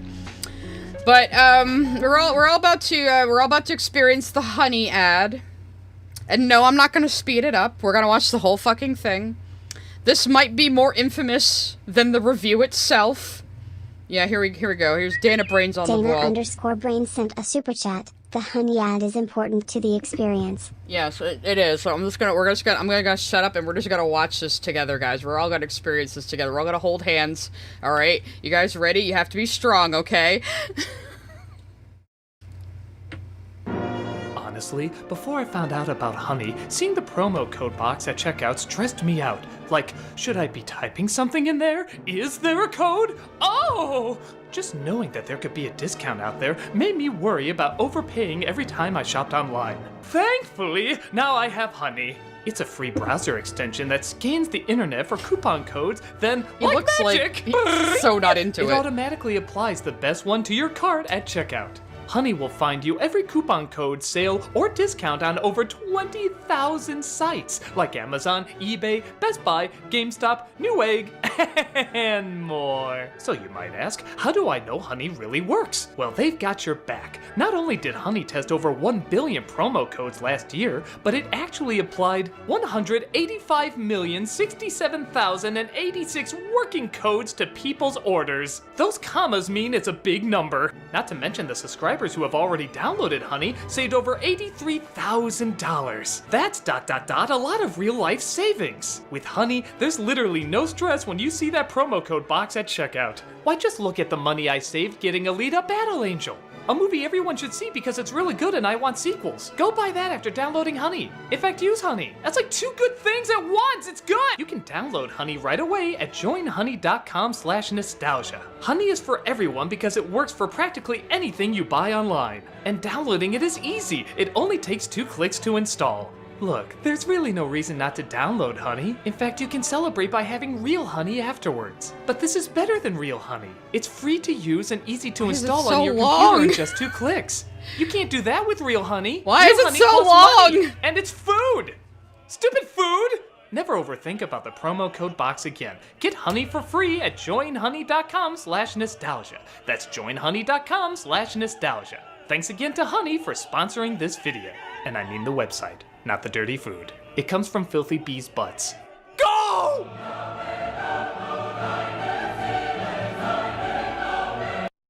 That makes me want to uninstall Honey. I will give Doug, I'm gonna give Doug one compliment here. This is a great frame. I like how he painted his house. I like how he has, like, a bold color for, like, each room. I actually think that's really cool. I like that a lot, Doug. That is my compliment for you here, Doug.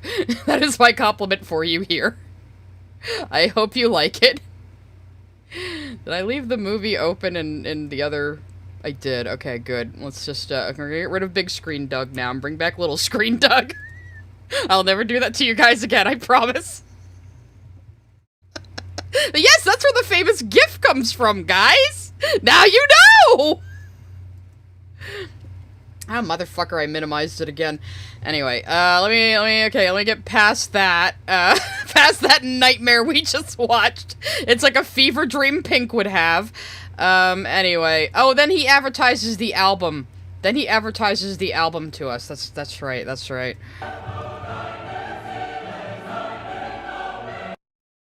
hey, you guys like the music in this review? Well, believe it or not, No. there's an album of it. I'm not even kidding. This was done by Rob Scallon, who appears in the review. He has his own YouTube channel. He's just this incredible talent, and I really think he outdid himself with this because this is just such a love letter to Pink Floyd's music and the Such a love letter to Pink Floyd's music on the wall, you guys. Calling the song about the Blitzkrieg an Oscar bait song that's just whiny and about Roger Waters' ego. It's such a love letter, you guys.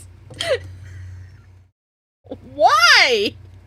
How? How do you do this, Doug? How do you do this? I want to understand, but I can't. I will never understand why you did this review. I will never understand your thought process here. I desperately want to. I'm trying. This is what this stream is all about. How is it a love letter? You don't even understand the first thing what it's about. Why is there World War II imagery? I wonder why there's World War II imagery in a story about a guy whose life was ruined by his father dying in World War II. I wonder. And also, to be fair to him, Honey wasn't bought by PayPal when he did this ad, so I don't think they were that scammy yet, maybe. The wall, and you can download the album in the link below. There's even songs and music that isn't in the review, it's only for the album, and it's really fantastic stuff, so go check it out, man. Oh, there's even extra songs on it, guys. Don't you want to go listen to it on Spotify now and hear all of his brilliant commentary on this fucking album he doesn't understand at all? How is it a love letter to the music when you don't understand the music, when you don't even understand the themes? You can't even just read the lyrics and discern what the song is about. Like, how, Doug? How? To understand your fevered little peanut brain, Doug. Anyway. I'm gonna start screaming back credit card soon. Here we go. The stupidest part of the whole thing. And yes, this is dumber than Fennah's part. So, Malcolm Ray, why the fuck do you still work for the Walker Brothers, Malcolm? You have more talent in your pinky figure than both brothers combined. Why are you here, dude? You were in Lackadaisy.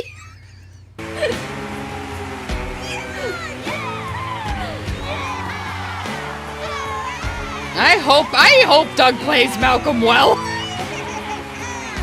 Easy paycheck.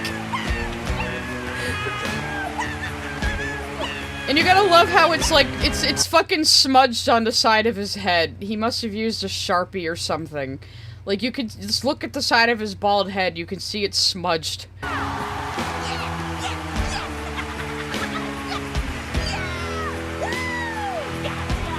So first, let's take a look at what this song is actually about in the fucking movie. So, Pink trashes his hotel room, shaves all of his body hair in his head, and then has this goes back to watching TV and disassociating. And then has this prolonged nightmare about becoming a fascist.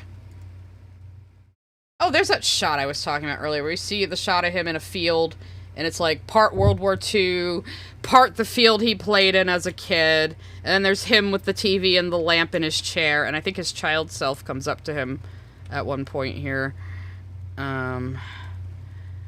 Maybe. Or he turns into the child self. Either way, it's a pretty cool shot. And again, they had to do this with, like, real sets and shit, you know?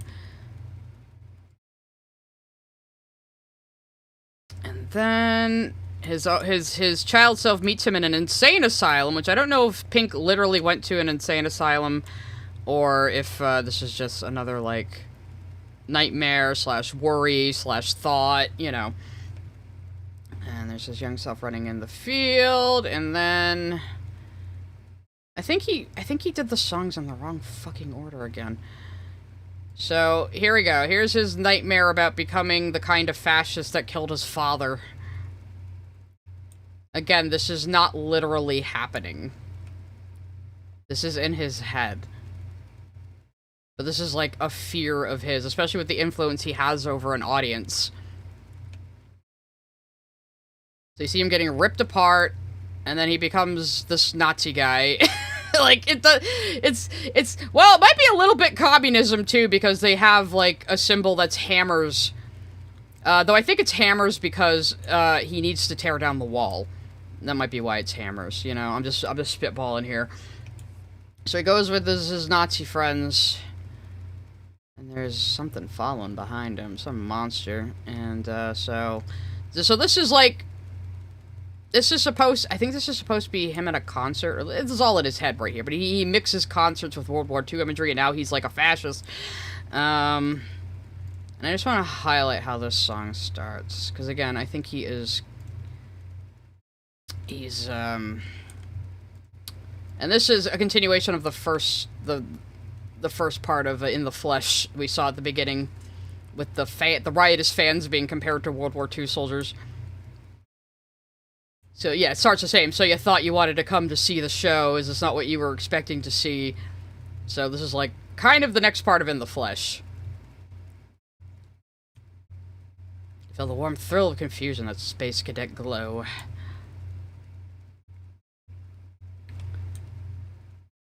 I got some bad news for you, sunshine. Pink isn't well. He's, back in the hotel. So, yeah, this isn't Pink. This is what Pink is afraid of becoming. So, they're the surrogate band. We're gonna find out where you fans really stand. I just want to highlight something here. Again, this is... You all know this goes back to my own personal views, but, he starts out saying, "Are there any queers in the audience tonight?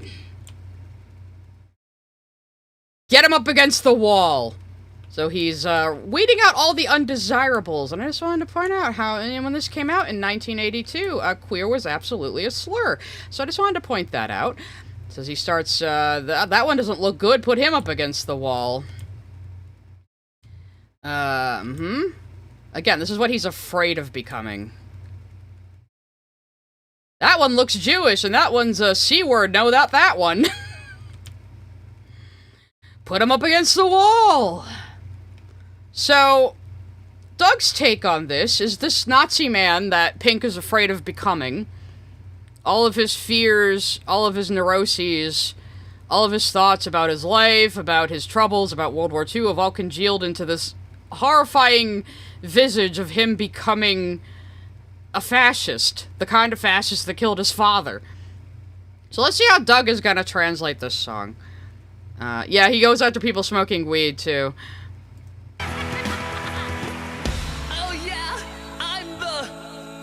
You all think you know.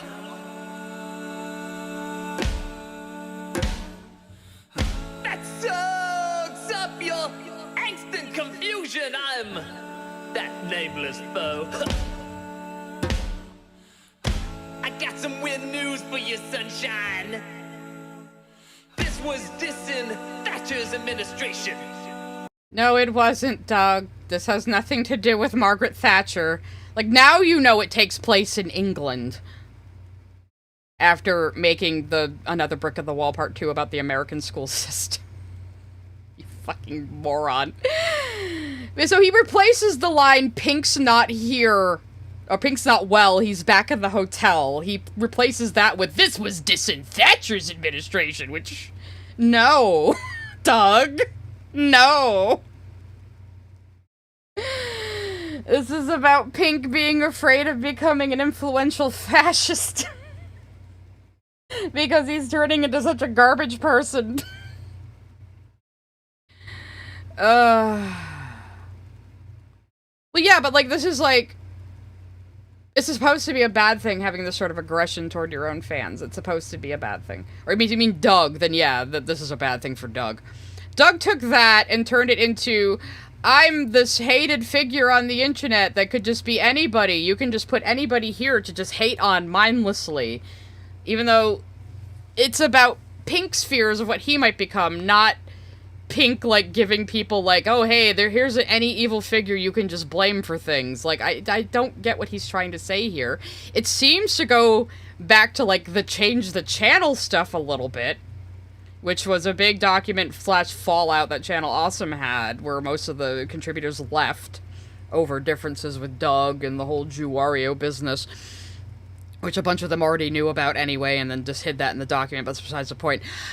So he's turning that into, like, the Nazi guy is supposed to be just any old figure of hate you can think of, and he's just a stand-in for that, when it's, like, Pink's very personal fears. So this part's just stupid. But it's vague enough to put anyone you fear. It's not vague, Doug! Showman, just put their face here. Are there any authority figures in the crowd tonight? Oh, yes, that's me. Authority figure, yes. Well, put them in the wall! Any authority figures in the crowd tonight, put him against the wall. He's still acting like this album is about, like, rebelling. When all the people Pink in the sequence is talking about putting up against the wall are marginalized people, Doug. So you've taken Pink's fears of becoming a fascist and oppressing marginalized people into I'm rebelling against authority. You just made it the exact opposite message. How do you do this? That one's looking stressed. He wants to feel impressed. Put him in the wall! And that one This seems to go into Doug also thinking, like, the only people who like the wall film are angsty teenagers who think it's deep when it's not, and they just use it as, like, rebellion. It's like he thinks Pink Floyd is the Beastie Boys or something, you know? Like, what the fuck are you talking about, Doug? shelter like she never leaves a room. No, yeah, this was after Change the Channel, so it's impossible to say he might not be referencing that. You know, it's definitely in the realm of possibility that he's referencing it. I'll be that friend you can blame for all your gloom. That one looks like he really wants to be outraged. Now with social media, you have the stage. And then suddenly, it just becomes phone bad. It just becomes phone bad. What does this have to do with the Corey Taylor plot you set up at the beginning of this, Doug? What does this have to do with your criticisms of the album? Because the album came out long before fucking smartphones. When the album came out, a fucking car phone was an expensive luxury item. So why are you suddenly saying phone bad like you're a 60-year-old man? What is this? Now, to be fair to Doug, I know this whole hashtag Nazi symbol is really tone deaf, but he is referencing the movie. Because they all start doing a similar salute to Pink. So this is something in the movie he's referencing. But because that's not clear, because he doesn't give any context to what he's adapting, people just see Doug Walker, like, unironically turning hashtags into a fucking Nazi salute. Which just comes across as incredibly tone deaf. But okay, I can at least kind of say at least he is adapting a scene from the movie, albeit poorly. He's not just doing this for no reason.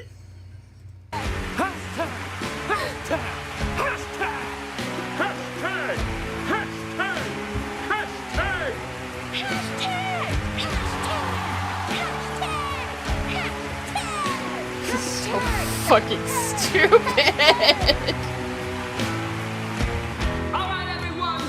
Take our 100% correct opinions to the world! Oh, son! Oh, it's the bright! Oh, let's go back in. I don't like that. No. That's some terrible white balancing there, Doug. 1, 2, 3, 4, 6! And And this is Waiting for the Worms. This is a different song. So after that one, you get Waiting for the Worms, where, like, his little skinhead bros and him are marching down the streets of London, being Proud Boys. But again, this is in Pink's head. This is not actually happening. He is not literally going out and becoming a Nazi. This is a fear in his mind. So that's something to keep in mind here. Oh wait, I forgot to put this up anyway. Sorry. Let me start over. So we get Waiting for the Worms, where we see Pink just marching around the streets of England being a skinhead. But again, this is not literally happening. He didn't go out and become a skinhead. This is in his head. It's a representation of a fear he has of becoming like this, of becoming the kind of fascist that murdered his father. So yeah, this is not literally happening. Pink in the narrative did not literally go out and become a fucking skinhead. So keep that in mind. So this is the song he's adapting now when he does Waiting for the Worms, which he is keeping as this phone bad theme.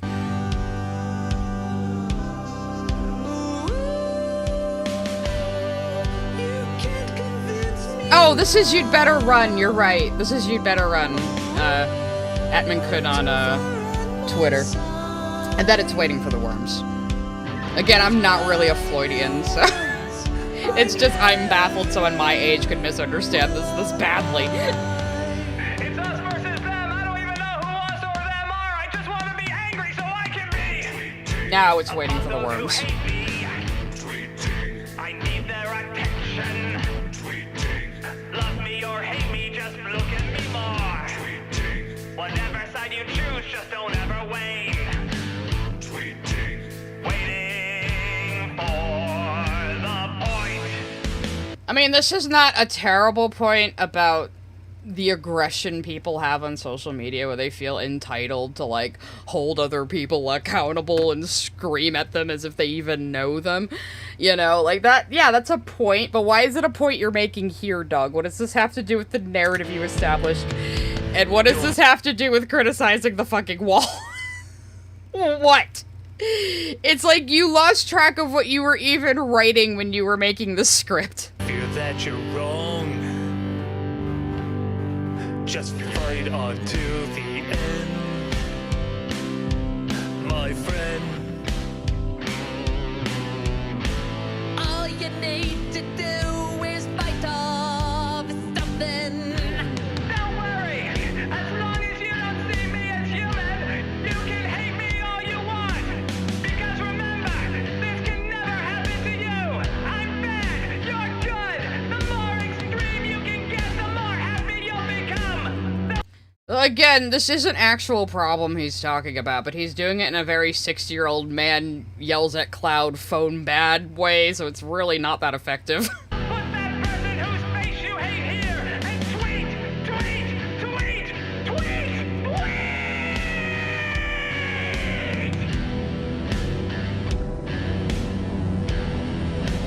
Alright, and I'm gonna say, despite using it on my thumbnail to make fun of this,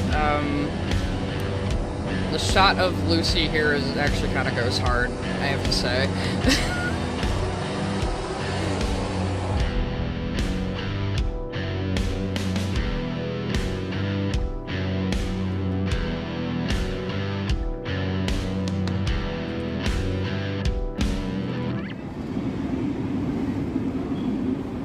This one will be easy to explain. I don't even know why he included this one if he was gonna skip other songs.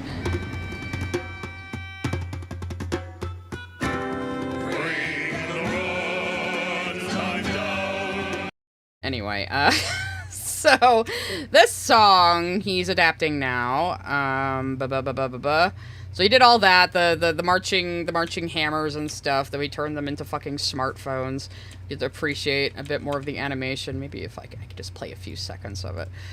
Because again, I might get nabbed for the visuals if I'm not careful. But this animation is like... Well, yeah, see, he skips this, though. The end of the Nazi sequence is Pink screaming, "Stop!" I'm gonna play that real quick, and then pause it again.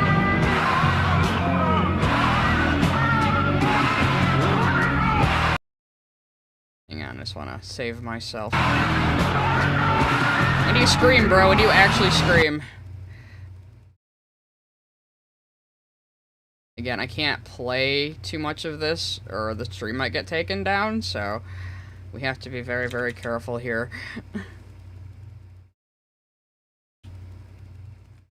Okay, I think it cuts back to him screaming. There we go. I think that's the actual scream.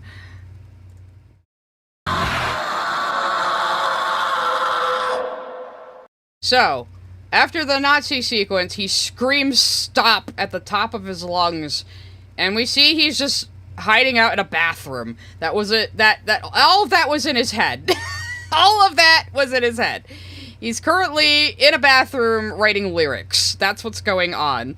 So that whole Nazi sequence was like his fears, his angst as he's writing the lyrics to his next song. Again, we never actually see Pink perform on stage, but we know he's a musician. So, but we never actually see him sing or perform, which is probably another reason why he had Corey Taylor not sing anything, which I guess that kind of makes sense. So, the part he's oh, wait a minute, I was going to talk about the next part. The part he's adapting now, is actually earlier. So again, he's doing the songs completely out of fucking order. Where the fuck is it, even?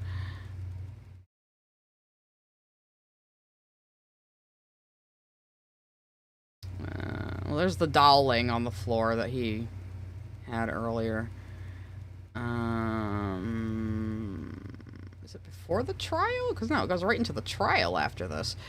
So, well, whatever. Okay, the song he's adapting is a sequence where it's bring the boys back home, I think, is what it's called.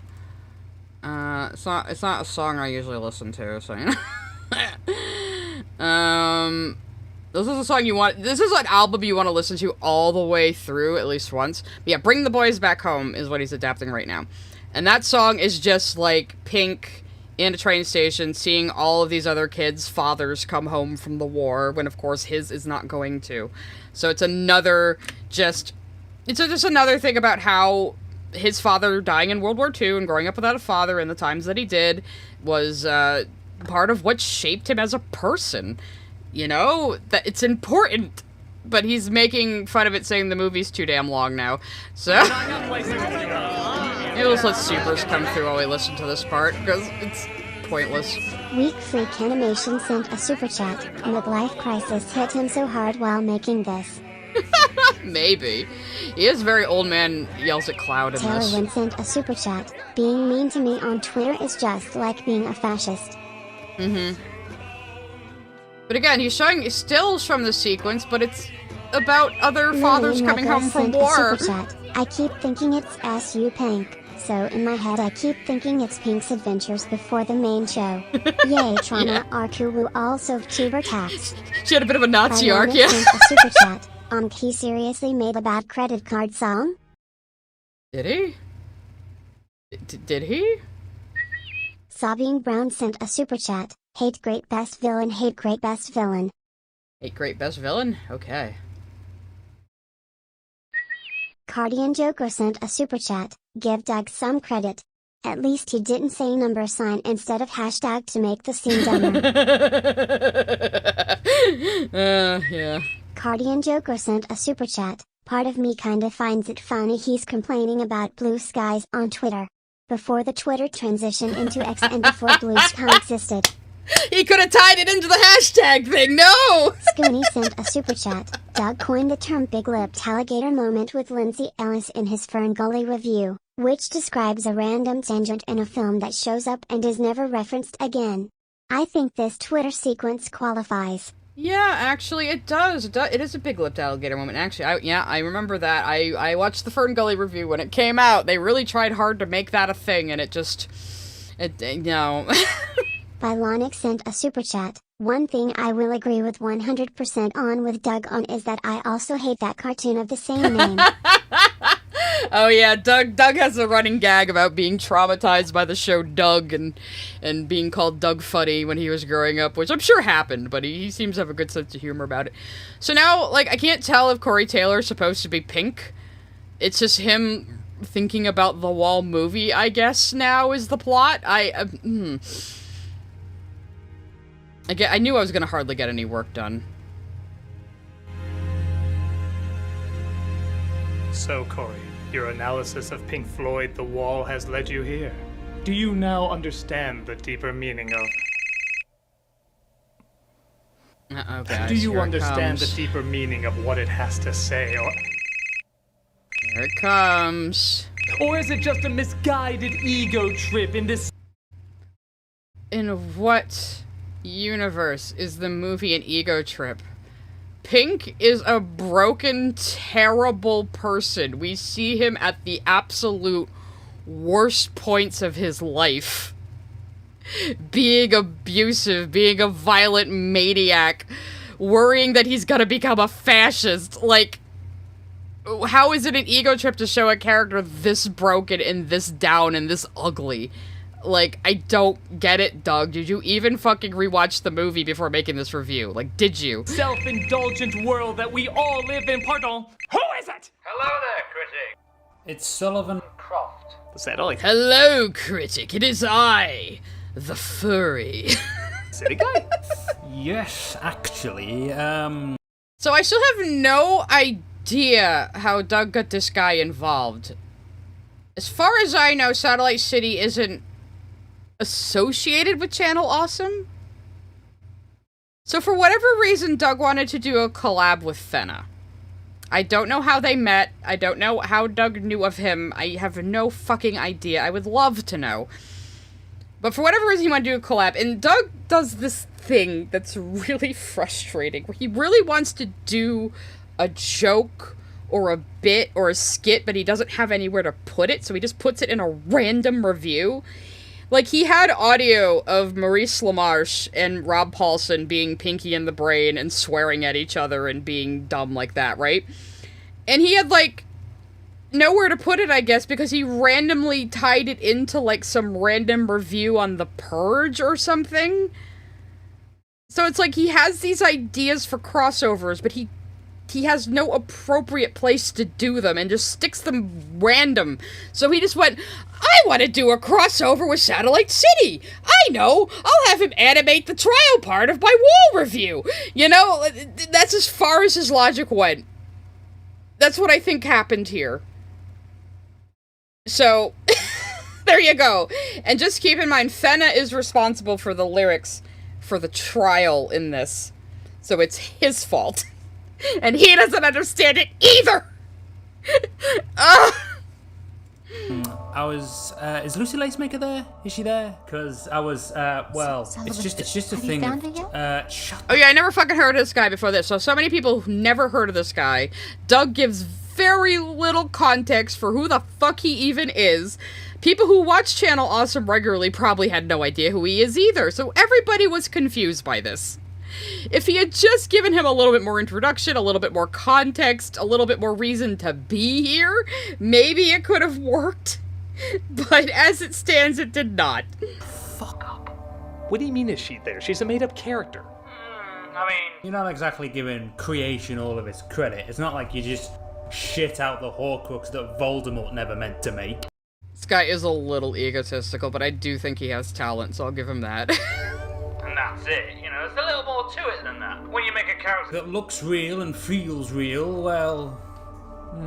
We're talking about this pretentious movie that's an ego trip, and here I am talking about how my characters are, you know, more than just my fictional creations. This is the ego trip, this dude right here! What are you talking about?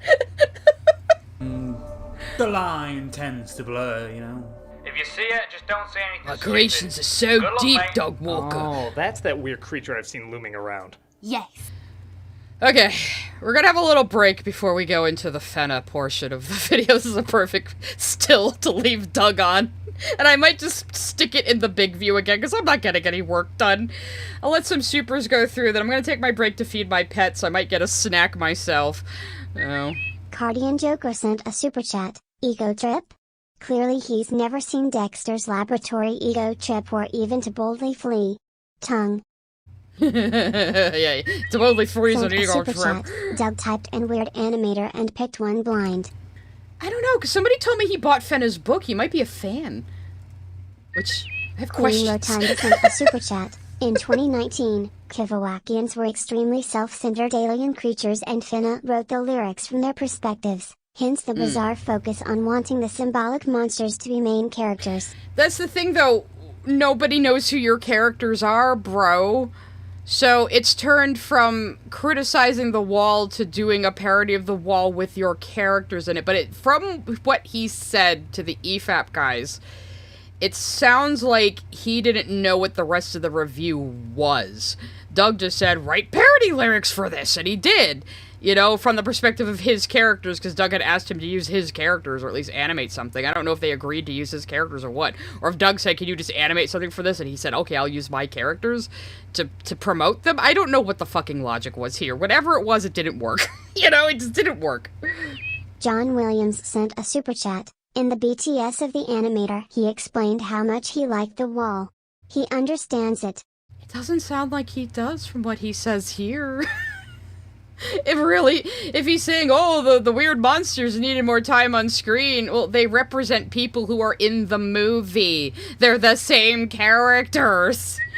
Queen Rotunda sent a super chat. It'd be okay as a video for his own audience, but it was profoundly stupid of him to make this for a video aimed at a broad audience expecting people to understand it makes sense in context. Oh no, of looks his like you lore. sent that through twice, Queen but thank Rotunda you. sent a super chat.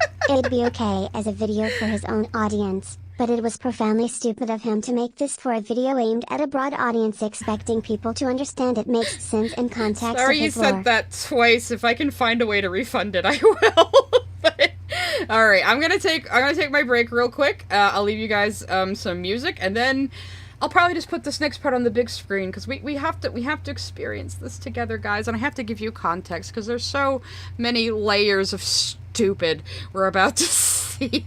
So I'll be right back.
When I was a kid, we used to play a game.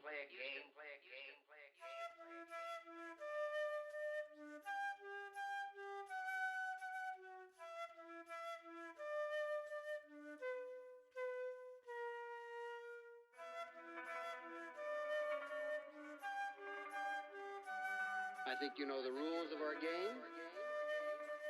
I have no time to play games. Sometimes I flow staccato, strip you of vibrato while you be acting macho. I try and switch it up.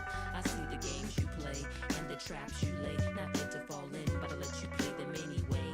Sometimes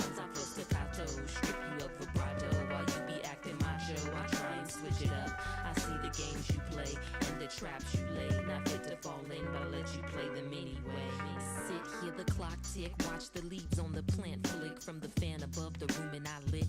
Head trip, deliberate, cease fighting the feeling and submit, flow with it like the path pre-existing, hidden codes Masonic. They peep us like a webcam from the pyramid's attic, pass from hand to hand. Let's say coincidence, or better yet, sixth sense. My instincts telling me to back up from that handshake that wasn't tense. My instincts telling me to back up from that handshake that was intense. Brush it off and commence, blame it on myself tripping till the shit hits the fan. Cause I steer from the plan, about face and Billie Jean step into place, throw my coat on the hook, recap the time that I waste. I know that spitting's a bad habit, but I can't help the taste.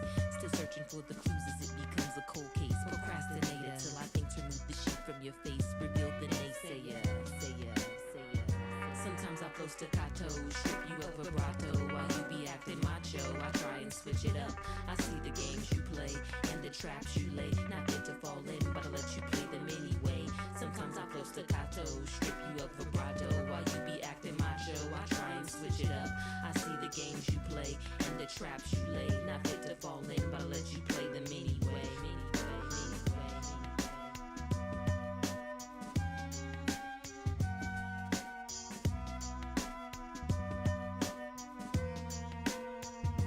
How could you do this to me? Me. Don't you ever get tired of thinking about your dope, greedy, small self? Now you ain't saying nada, sweating, getting hotter. Change it to my bother, I'm about to rip you up. Such a control freak, you mouth the words I speak. You got your nerve. You question me, but you ain't even listening. Your world is make-believe, but I keep pretending that I'm flexible. So you think your wheels got me bending, putting all your energy into negativity. You're holding over me while you said he's I love this song. Added it recently. I think it shouldn't get hit by copyright, but I guess we'll find out. At least this version of it. I will take the new supers while I'm getting back from my break. Get myself some rice pudding. I was a little hungry. Awesomeness. Sent a super chat. Fennah actually has a fun COVID vid. I'm sure he does. He said he has talent. Cardian Joker Deny he sent a does. super chat. Dan Olson said it best about the upcoming section and the review in general. Cringe. There's not other word for it. This makes me cringe. It's embarrassing. Yeah, it is pretty embarrassing. Let's just finish listening to this song.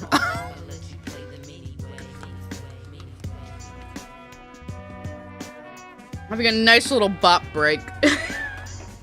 Before we subject ourselves to the nightmare that's about to unfold.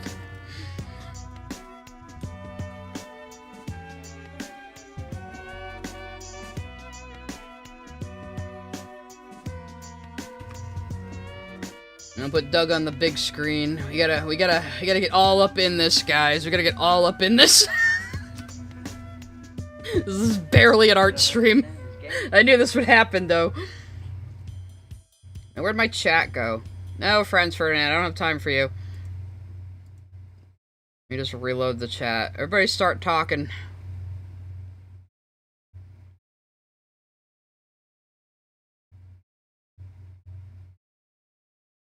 There we go. Alright, awesome. I know, I was like... I was like, this was the perfect frame to pause on. Wasn't it? Okay, guys, you ready for some self-harm? Oh, shit, I forgot my water. I'll be back in a jiff. You guys sit tight.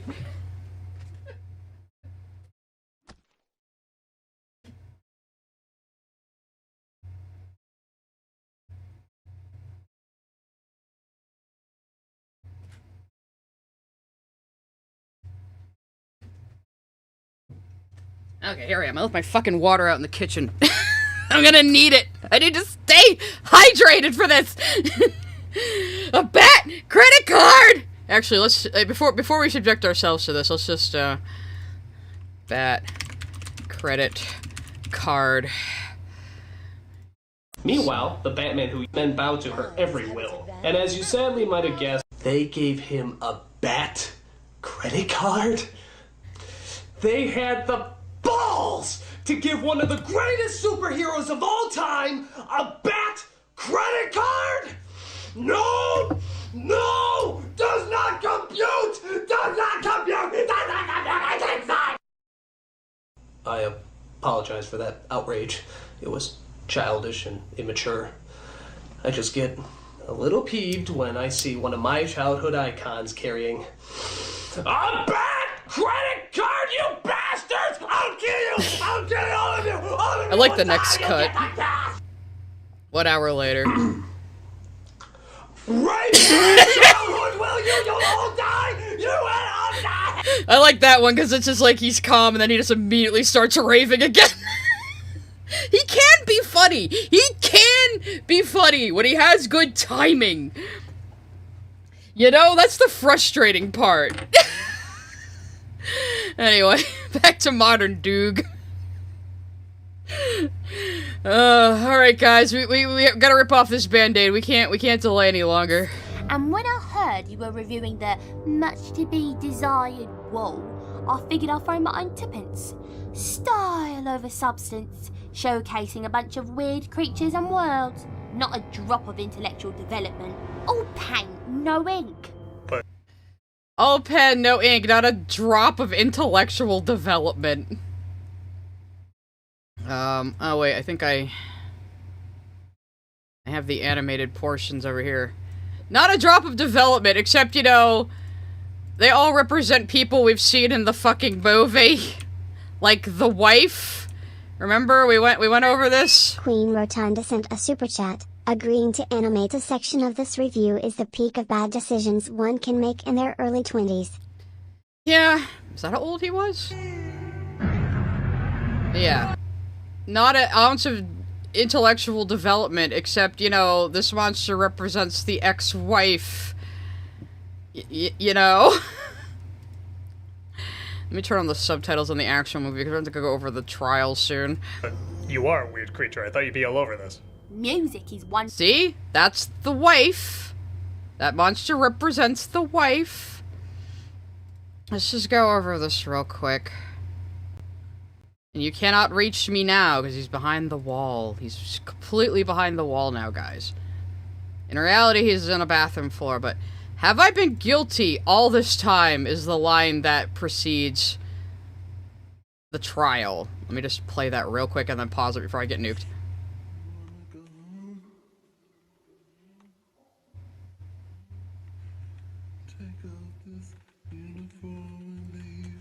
I'm just gonna pause for copyright. This is like a cell of his own making, is really what it is. Because I'm in this cell because I have to know.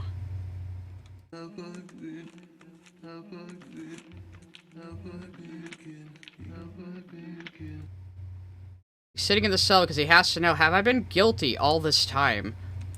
And again, he's completely encased in the wall at this point. The wall of his own isolation that he's built brick by brick from his traumas.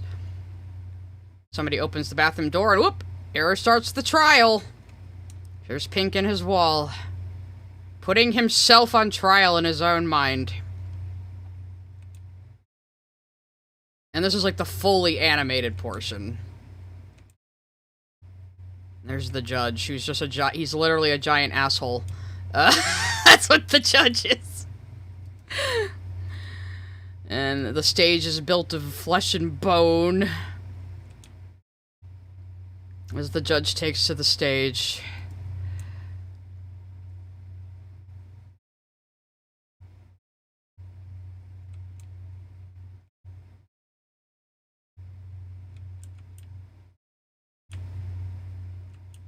And there's the judge singing about, they're calling him Worm now, instead of Pink. Warning, Worm, your honor, the crown will plainly show the prisoner who now stands before you was caught red-handed showing feelings. Showing feelings of an almost human nature. This will not do.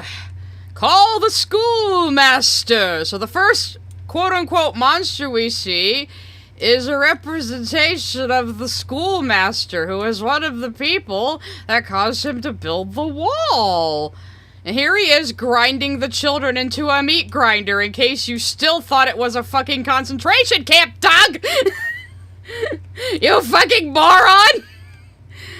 And again, it's the abuse he faces at home that he is taking out on the children, is the whole point of the schoolmaster. That's why he's a puppet on strings. So anyway, back to what Doug thinks this is about. Film is quite another. Well, no, this is Fennah's part. So back to what Fennah, who supposedly understands the wall, thinks this is about. The beauty of music is letting your mind steal itself. The beauty of cinema is taking those raw, maddening ideas and developing them. It's easy to think of a nonsensical idea. Fucking children do it. It's hard. So Fennah, who apparently understands the wall, thinks all of these animated figures are just whimsical nonsense. When literally, what do they say here? What do they say here before this first quote-unquote monster comes down, guys? Let me play it out loud and hopefully don't get fucking canned. Call the schoolmaster! Call the schoolmaster! They tell you who this fucking is! How do you not understand? You're telling me you understand this movie and the album, and you don't understand that these animated monstrous figures at the end represent people we have seen in the movie already. You're just acting like they're just nonsense, just there to be weird. You don't get it! This is not a weird for the sake of being weird movie, like your shit. Oh, God. Dana_Brain sent a super chat. I feel no one in this video watched The Wall. Yeah, I don't know how they say they can like it and understand it. Scones and Jam sent a super chat. Corporal punishment was still in place while my mother was at school. She once got hit by the belt. It was awful. Yeah, the brutality of the British school system lasted a while after World War II. But yeah, like, I'm not even a fan. I only watched the movie for the first time in my life fully yesterday. And it's not that hard to understand. It's really not that hard to understand. It's very clear. Like, all of this is obvious. To turn those ideas into thinking, feeling characters and worlds, and thinking, feeling characters like his. Again, Doug is calling The Wall an ego trip, and then he invites this guy who is like, yeah, my creations are more than just fictional characters, and they're so developed and have so much intellectualism behind them, and it's like, the irony. Cryohazard sent a super chat. Silly sigh. It's not a meat grinder. It's an orphan stomper. Do you really think those kids have parents? That sounds very British, doesn't it? It's like, oh yeah, we just gotta send them to the orphan stomper, you know? Everybody's got one of those in their house, an orphan stomper, don't you? Hey, Gov? Do I sound like Shad? Adaptation? So Shad sounds like an American doing a bad English accent. That must be what the New Zealand accent is, huh? To make a point? Well, yeah, they don't make a point at all, Fennah, except they all represent people we've seen in the film if you actually fucking watched it, which you claim you do. That you claim you watched it, you claim you love it, and you're a fan of it. Is this one of those things, like fucking what's-her-butt who made Velma did this too, where she's like, oh yeah, I was such a fan, I totally love this property that she clearly knows nothing about and is just shitting all over? The music here does that fine on its own. If you're going to adapt an album into a movie, a completely different medium. John Williams sent a super chat. Sigh, this is just the characters speaking. The actual animator does, and he talked about he clear it gets it. Well, to quote Corey Taylor, it's a review! So, if you're telling me you're reviewing this movie and this is what the words you're putting in your characters' mouths about it, I'm going to have to assume this is the argument you're making about the movie. You know? So, sorry. This is the thesis you decided to put forth about this movie, and about this song, and about the themes of this album, so I'm just going to have to take that at face value. Because what other indication do I have that this is your character's opinions and not your opinion? I have absolutely no fucking context for that. So, fundamentally, essentially, this is what he has chosen to say about the movie. Jam sent a super chat. The judge is a literal Lars. Pink regressed to the tiny little doll and it ends with the wall being torn down. Yep, we'll get into that, don't you worry. Taylor Wynn sent a super chat. These monsters that are just representations of Pink's trauma needed more development. Yeah, and it's his trauma with specific people we've already seen in the movie. We've seen his mother, of course, Doug skipped the song Mother. We've seen the schoolmaster, we've seen his wife, and of course Doug skipped over most of that too. So of course he's just at the end going, wow, what do these weird monsters mean? You know? Fucking hell, Doug! I dare say, one should adapt it. They call him a judge, don't they? No, they call him, he's called the judge within the trial, Hexy. Like, that's the character's name, so... Oh, so being a fully developed character, you wanted more fully developed characters. Oh yes, if you want to throw tomatoes at the screen, go over to Twitch, you can do that. Whether I'm developed or not is down to the viewer, old son. But this... Oh, is that first guy and the judge at the end two different characters? Oh, I thought they were the same character. That's my bad, Hexy. So the first guy's the solicitor, which is British for lawyer. To film you have here, it fails to truly connect us to those amazing creatures and visuals.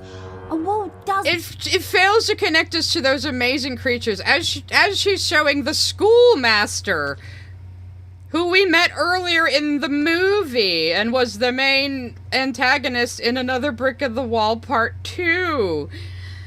You know, the one that Doug thought was just a school sucks song and is all angsty and pandering and trying to be rebellious. Because he's an idiot. Those amazing creatures and visuals. A wall does indeed exist, and it lies between the monsters and the emotion, dreams and reality, anarchy and order. Make us feel for the world, make us connect to it. So we too can suffer with Pink. The visuals are usually praised as the best part. You think you can make a case that the weird characters needed more development? Each one represented something deep and meaningful. Fantastic designs and presence. Wouldn't you want more of them? Well, you're saying they all represent something. You understand they represent something, but you're also saying they're shallow because there wasn't enough of the animation, even though this animation was clearly very arduous. It was done in the 80s. It would have been all cell painted, or just a sequence of paintings and illustrations. I'm not sure exactly how they did it, honestly. So, yeah, dude, it's fucking... That was made in, like, 1980. They couldn't make it a full animated feature. What the fuck are you talking about? Let me show you. Anyway, I actually, though, to give Fennah praise, I think this next line goes kind of hard, even though it has nothing to do with reviewing The Wall. Let me show you what happens when your dreams no longer need you. Let me show you what happens when your dreams no longer need you. I kind of like that line as just a line, but it doesn't make any sense here. Here we go, guys. You ready for this roller coaster? Right then, Lucy Lacemaker, the court will take a vote on if the film that plays before us can in any way show some feelings. Worthy feelings of an almost canny nature. You gotta love, like, the thigh jiggle on this thing as it walks past Doug. Doug, could you not tell that this guy was a fetish artist? Could you really not tell? Are you that innocent, Doug? Or are you into it, Doug? That's the question. That's an insult to Vivzy Pop, come on.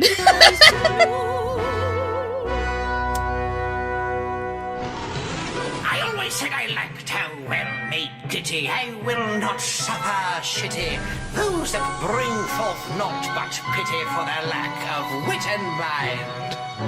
But here we rather find the result of heart and artist. I say the music here is joyous. Okay, so like he's kind of complimenting the movie now. It's very confusing, but again, people are telling me this is from the point of view of his characters, but the thing is, we have to know who his characters are for that to have any meaning to us as a viewer. I didn't know anything about this fucking guy. So, to most people who didn't know who Fennah is and aren't familiar with his characters, this was just completely out of left field.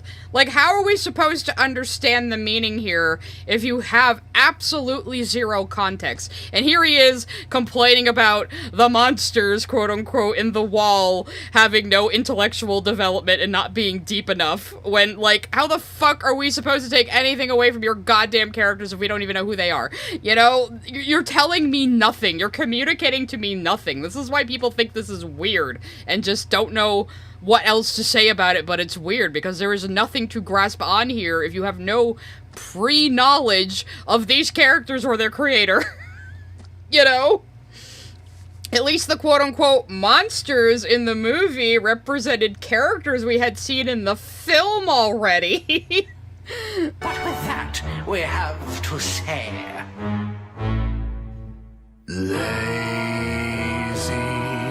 Yeah, he's calling this movie lazy. He's calling this movie, with arduous cell-painted animation, lazy, while he has his wiggling little demon furries here that he always just puts on, like, a loop where they just kind of bounce like video game characters. You have the gall to call anything else lazy. Left in the attic, we're not crazy.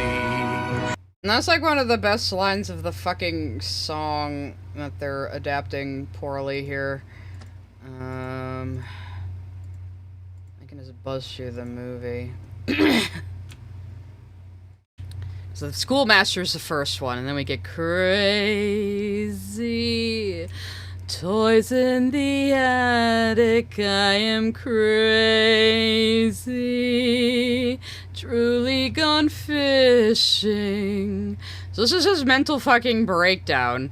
You know, they must have taken my marbles away. So that's the part he's translating into lazy. This is lazy.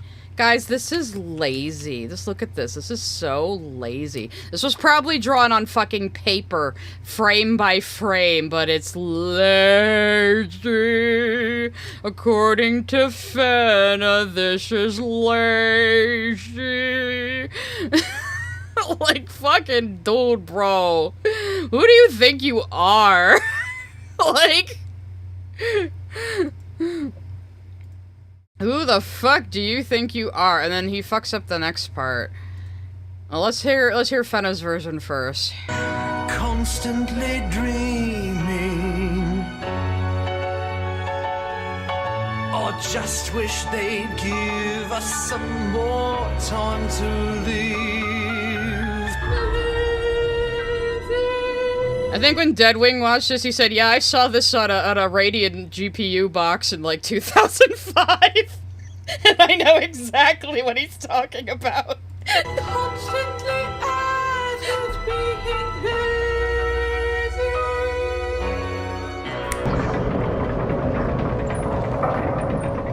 those little shits, they've done it now. We all deserve personality. They could. Again, calling the wall an ego trip, while Fennah's over here like, my creations have so much intellect and personality and are so deep. It's like, fuck off, bro. Fuck off. Have used us far more often than they did, but no, they had to go their own way. We are bored. What does that even mean? What does this even mean, Fennah? Minutes more, Your Honor. Them and us alone. Anyway, so the actual part of this movie is the wife. The monster that represents the wife. And what does she have to say to Pink? You little shit, you're in it now. You know, I hope they throw away the key. You should have talked to me more often than you did. No, you had to go your own way. So, yeah, this is, have you broken up any homes lately? Yeah. So this is him realizing, hey, When it came to my ex-wife, maybe I'm the asshole. That's the revelation he is having here. Like, geez, maybe I also had a part in my marriage falling apart. You know, that's who that's supposed to be. Just so we can clear that up. And this is a dragon for some reason. This film's not bound by characters, it's a visual affair. The film's not bound by characters? The whole film is about the people in Pink's life that contributed to him building the wall around himself that he has now isolated himself in. How can you say there's no characters in the fucking movie just because you didn't pay attention? Like, again, it's not a very complicated film. It's basically one long music video. It never aimed to tell a story. It never aimed to tell a story. You're telling me this motherfucker understands the wall and he says it never aimed to tell a story? The entire story is about how Pink's dad, dying in World War II, started the spiral of his life going downhill, and all the people who contributed to him adding bricks to the wall. How is that not a story, Fennah? You think your stories are fucking deep when you just, like, torture a little cute fish guy or whatever the fuck, you know? Like, this dude is so up his own ass, sniffing his own farts, thinking his own work is really, really brilliant, and he has the gall to shit on people way more talented and accomplished than he ever will be. You know, like, fucking hell, man. Rather sprawling. I mean, he said he wanted proper criticism of this section, so I'm giving it. Canvas of emotion, visual splendor, and your honor. We can take that home. So let's see what this was actually about. Here, babe! And it comes in like a World War II plane, and then another woman's face distorted until it's just lips. And this is the mother. This is the mother. And she's saying, please, let me hold him in my arms. I'll take him home. You know, come back to mother and never leave mother again. But again, this was one of the traumas that added a brick to the wall because of his overprotective mother being a World War II widow. So that was the mother. It's not just a pointless monster there to be weird. How do you miss that when you have the shot of the mother in the home with the baby? Like, how do you not understand this? It's not that fucking hard to... Yeah, it's a little Freudian as well. Yeah, it is. It's supposed to be. And there's Pink at the wall again. Remembering that he's crazy. Over the rainbow, I am crazy. Remember, Fennah thinks this is lazy. You little shit, you're in it now. How do you call this lazy?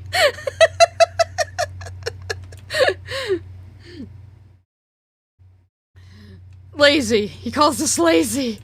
He calls this fucking lazy. This was made in 1980, and he calls it lazy. Look at the fucking layers they must have taken to do this in hand-drawn cell animation. You think your fucking wiggly 3D furry monsters are like better than this? Oh my god, dude. So another Freudian object becomes a monster here. I'm just trying to...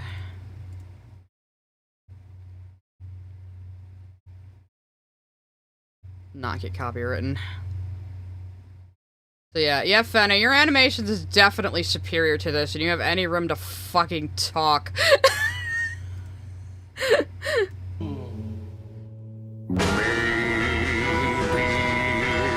more to the picture, just maybe. Both sides of the wall. a difference between nonsense after all. Yeah, and you're just calling, like, the symbolic animated portions of the wall nonsense. It's your shit that's nonsense, bro. After calling the wall nonsense, he shows us this. How is this not utter fucking nonsense? On every level. Character design, imagery, everything. This is complete fucking nonsense.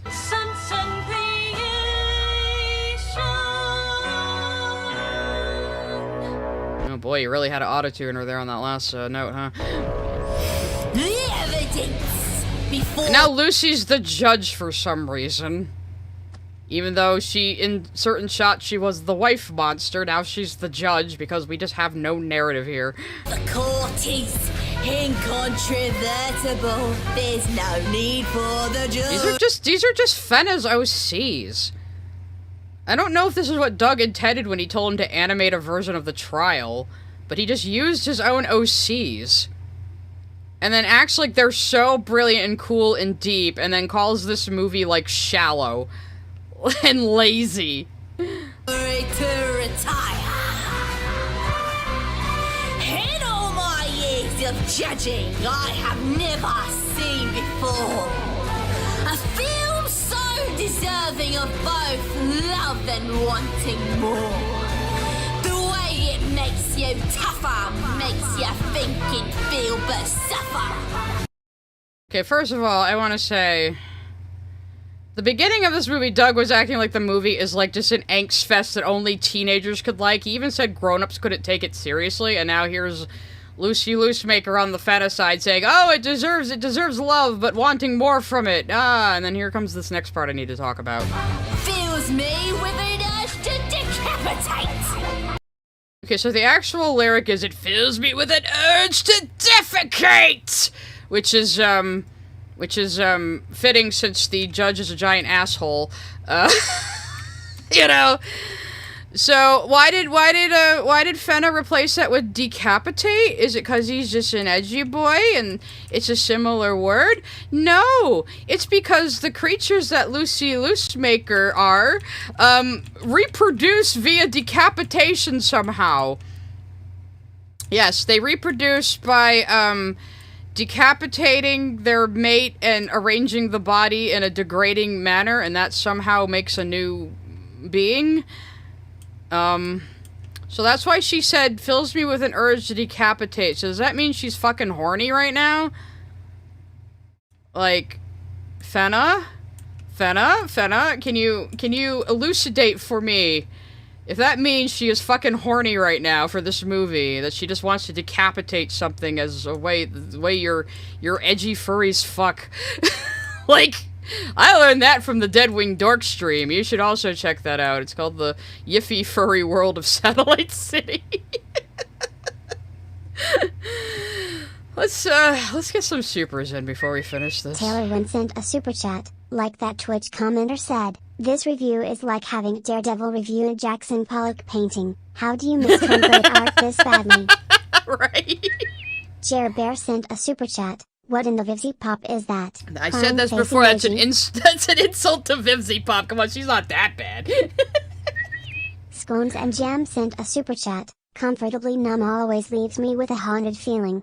Yeah, like Comfortably Numb is one of the songs I will listen to from Floyd a lot. Rooks Clown sent a super chat. Well. I get loving your OCS, but you can't act like they're absolutely amazing. He even did, like, a version of Lucy in his fucking Bionicle fan movie, like, yeah. But yeah, it's just so hypocritical, where Doug is like, oh, is this movie just an ego trip or what? And then he brings in this guy who's like, yes, my furry characters are just so deep, and they're going to pontificate upon why this classic movie and album is just lazy. And it's like, you are the two most unself-aware motherfuckers ever. I believe this film is apt with much to be revered. But the marvelous creature should be adored as opposed to being feared. What do you mean being feared, though? They're fucking Pink's hallucinations in the midst of his psychosis. What are you even talking about? What is the actual fucking point or criticism here? You're saying the movie doesn't have a point. Your fucking section doesn't have a point. What are you trying to say? You're not communicating anything. And if you're just gonna say, well, these are how my characters would talk about it, who the fuck cares? I don't know who your characters are. I don't know their history. I don't know their thoughts on things that are... I don't know what their normal is. You know, what do you think I'm gonna take anything away from this? Tear down the wall.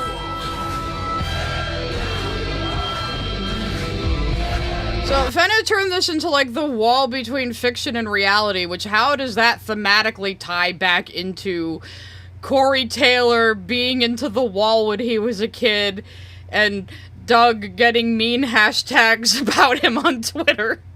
How does any of this tie together? It doesn't. You guys couldn't keep track of your own fucking narrative within this video. Why?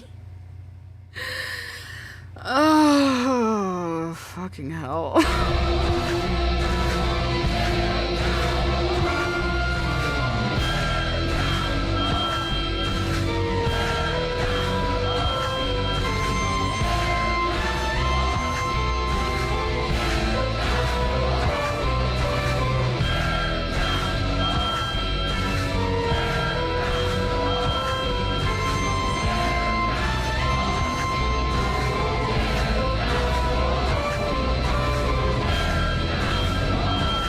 You're tearing down the wall, the film, yeah.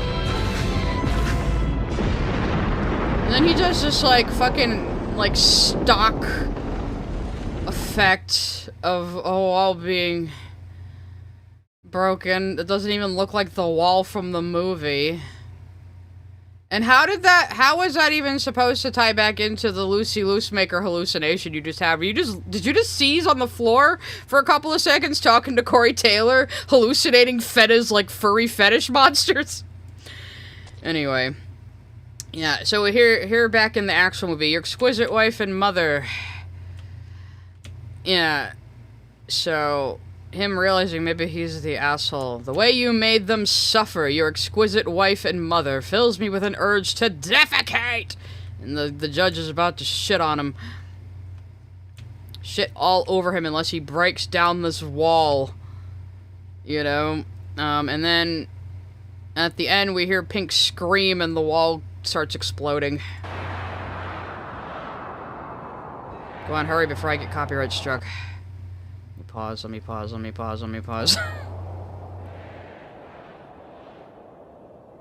Hello?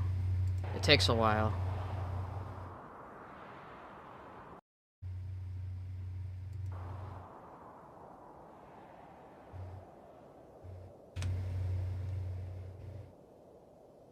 It is a bit of a slow movie. So that's how it ends. But that's not even the last shot of the movie. The very last shot is boys, like, picking up rubble after the Blitz. Because, again, the wall ties back to all of these traumas that started when he was a child.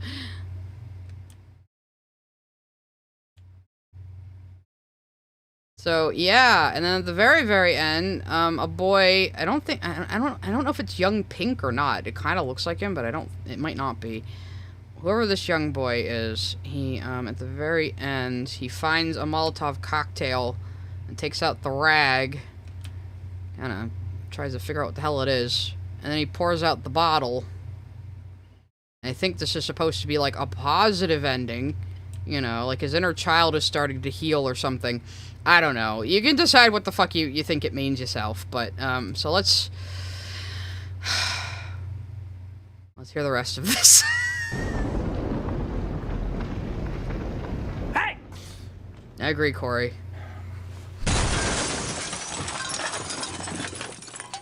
Well. Bye. But that's it? We're stopping there? Well, yeah, the movie did. Yeah, the movie stopped with him tearing down the wall of isolation he had built around himself, which took a lot of suffering and psychosis and internal pain. Like, it's pretty definitive. I didn't even get a line. Hell, I didn't even sing a song. What'd you even think of the movie? Well, the movie ended on such an open vagueness that it only makes sense that the review end on such an open vagueness. Yeah, actually, I don't think Pink does talk on the movie aside from his Nazi guy. But, yeah, so Doug still fucked that up. It's a review! That's literally the opposite of what that is! Okay!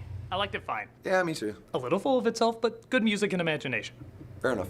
A little full of itself. A little full of itself, he says, making this fucking video with fucking Fennah. Who is very full of himself, evidently here.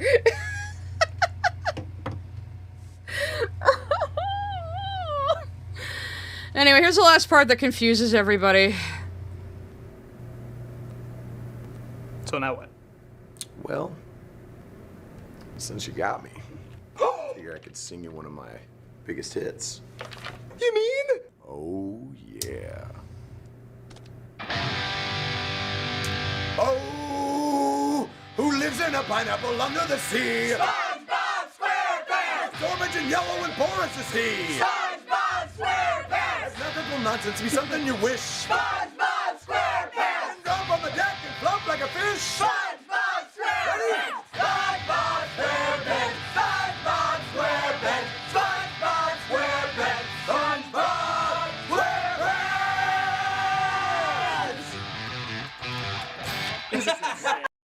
So, yeah, it's a thing Corey Taylor does at his concerts, where he'll sing the SpongeBob theme as like a meme. But if you didn't know that, which I didn't know that when I watched this, or heard about this the first time, if you didn't know that, this just comes the fuck out of nowhere. Kind of like with Fennah. If you don't know who Fennah is, and are not familiar with his characters, it comes the fuck out of nowhere. You have to contextualize these things. You can't just assume the audience knows all the same shit you do. I mean, yeah, it's pretty funny he does that at his concerts, but for most people I've seen react to this, they are utterly baffled by this part and just go, why? Just to be random? Just to be funny? I mean, they could have made it clear this is something he does at his concerts on a regular basis. But again, if you don't know that, you have no idea what the fuck is going on. Good?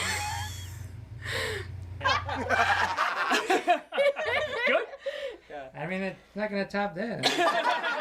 Check out the Yeah, buy the album. It includes the SpongeBob SquarePants theme by Corey Taylor. So, and then he did like a fucking, oh, thanks to Fennah, animated creatures, just in case we were confused. Yeah. Yeah, so how do we feel about everything we just saw, guys? How do we feel about that? Since I'm, let's just put on some soothing images. Soothing clouds. While we have a little wind down here at the end of the stream, because I'm not gonna get any more art done.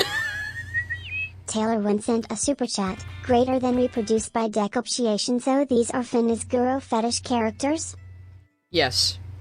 Again, you should go watch Dead Wing Dork's stream on Fennah. It's wild. Sent a super chat. I don't like Viv's art, but she understands motifs and shape language. Oh yeah. This guy took all the wrong lessons from Zim and Tim Burton, bruh. I've heard he refuses to, like, learn how to, like, do anatomy well or animate, like, in a, I don't know, in a way that actually works. But, I mean, I don't know much about Fennah, but just, like, he does come across very smug in this, and it was just driving me crazy with his commentary on the movie.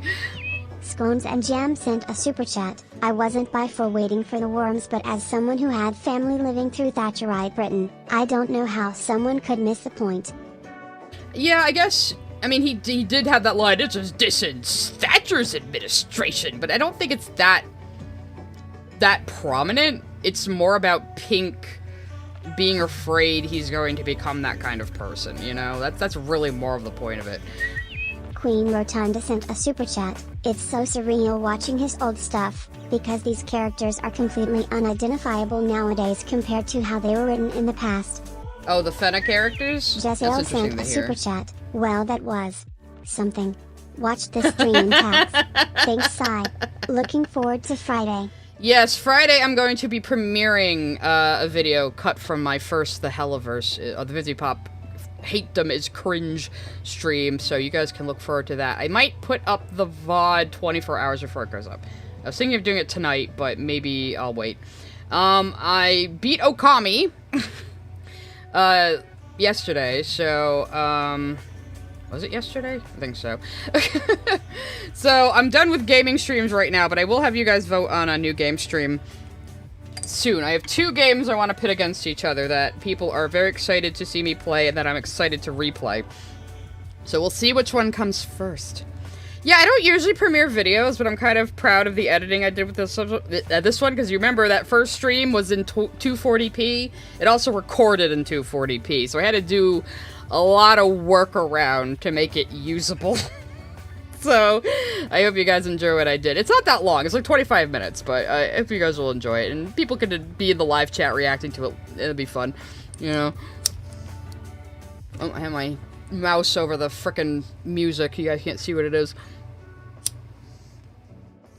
I think we might just wrap up there, too, you know. Because, like I said, I didn't release the 240p cut. Yeah, that'd be pretty funny, wouldn't it? So yeah, I probably won't stream tomorrow night because I finished my game already, but I'll probably have you guys vote for another game stream soon. So, and I tend to just do those on evenings on different days, so people who can't usually come to a Wednesday stream can come to one. Chat is kind of calm today. I mean, this isn't the type of topic I usually cover, so it's fine that it's not as many people as we usually get at these big React streams. We'll have to figure out what to do next. Maybe I'll just pitch Shad and Lio against each other for next time. So, but yeah, I think that's it. That's it and that's all. Thank you for your super chats today. I always appreciate it. Thank you for torturing yourselves with me. Sent a super chat. I was very happy to find that there is a channel on Reddit covering the Vizipop Hate Them. Oh yeah, there's a whole subreddit making fun of the hate people. You know, something happened.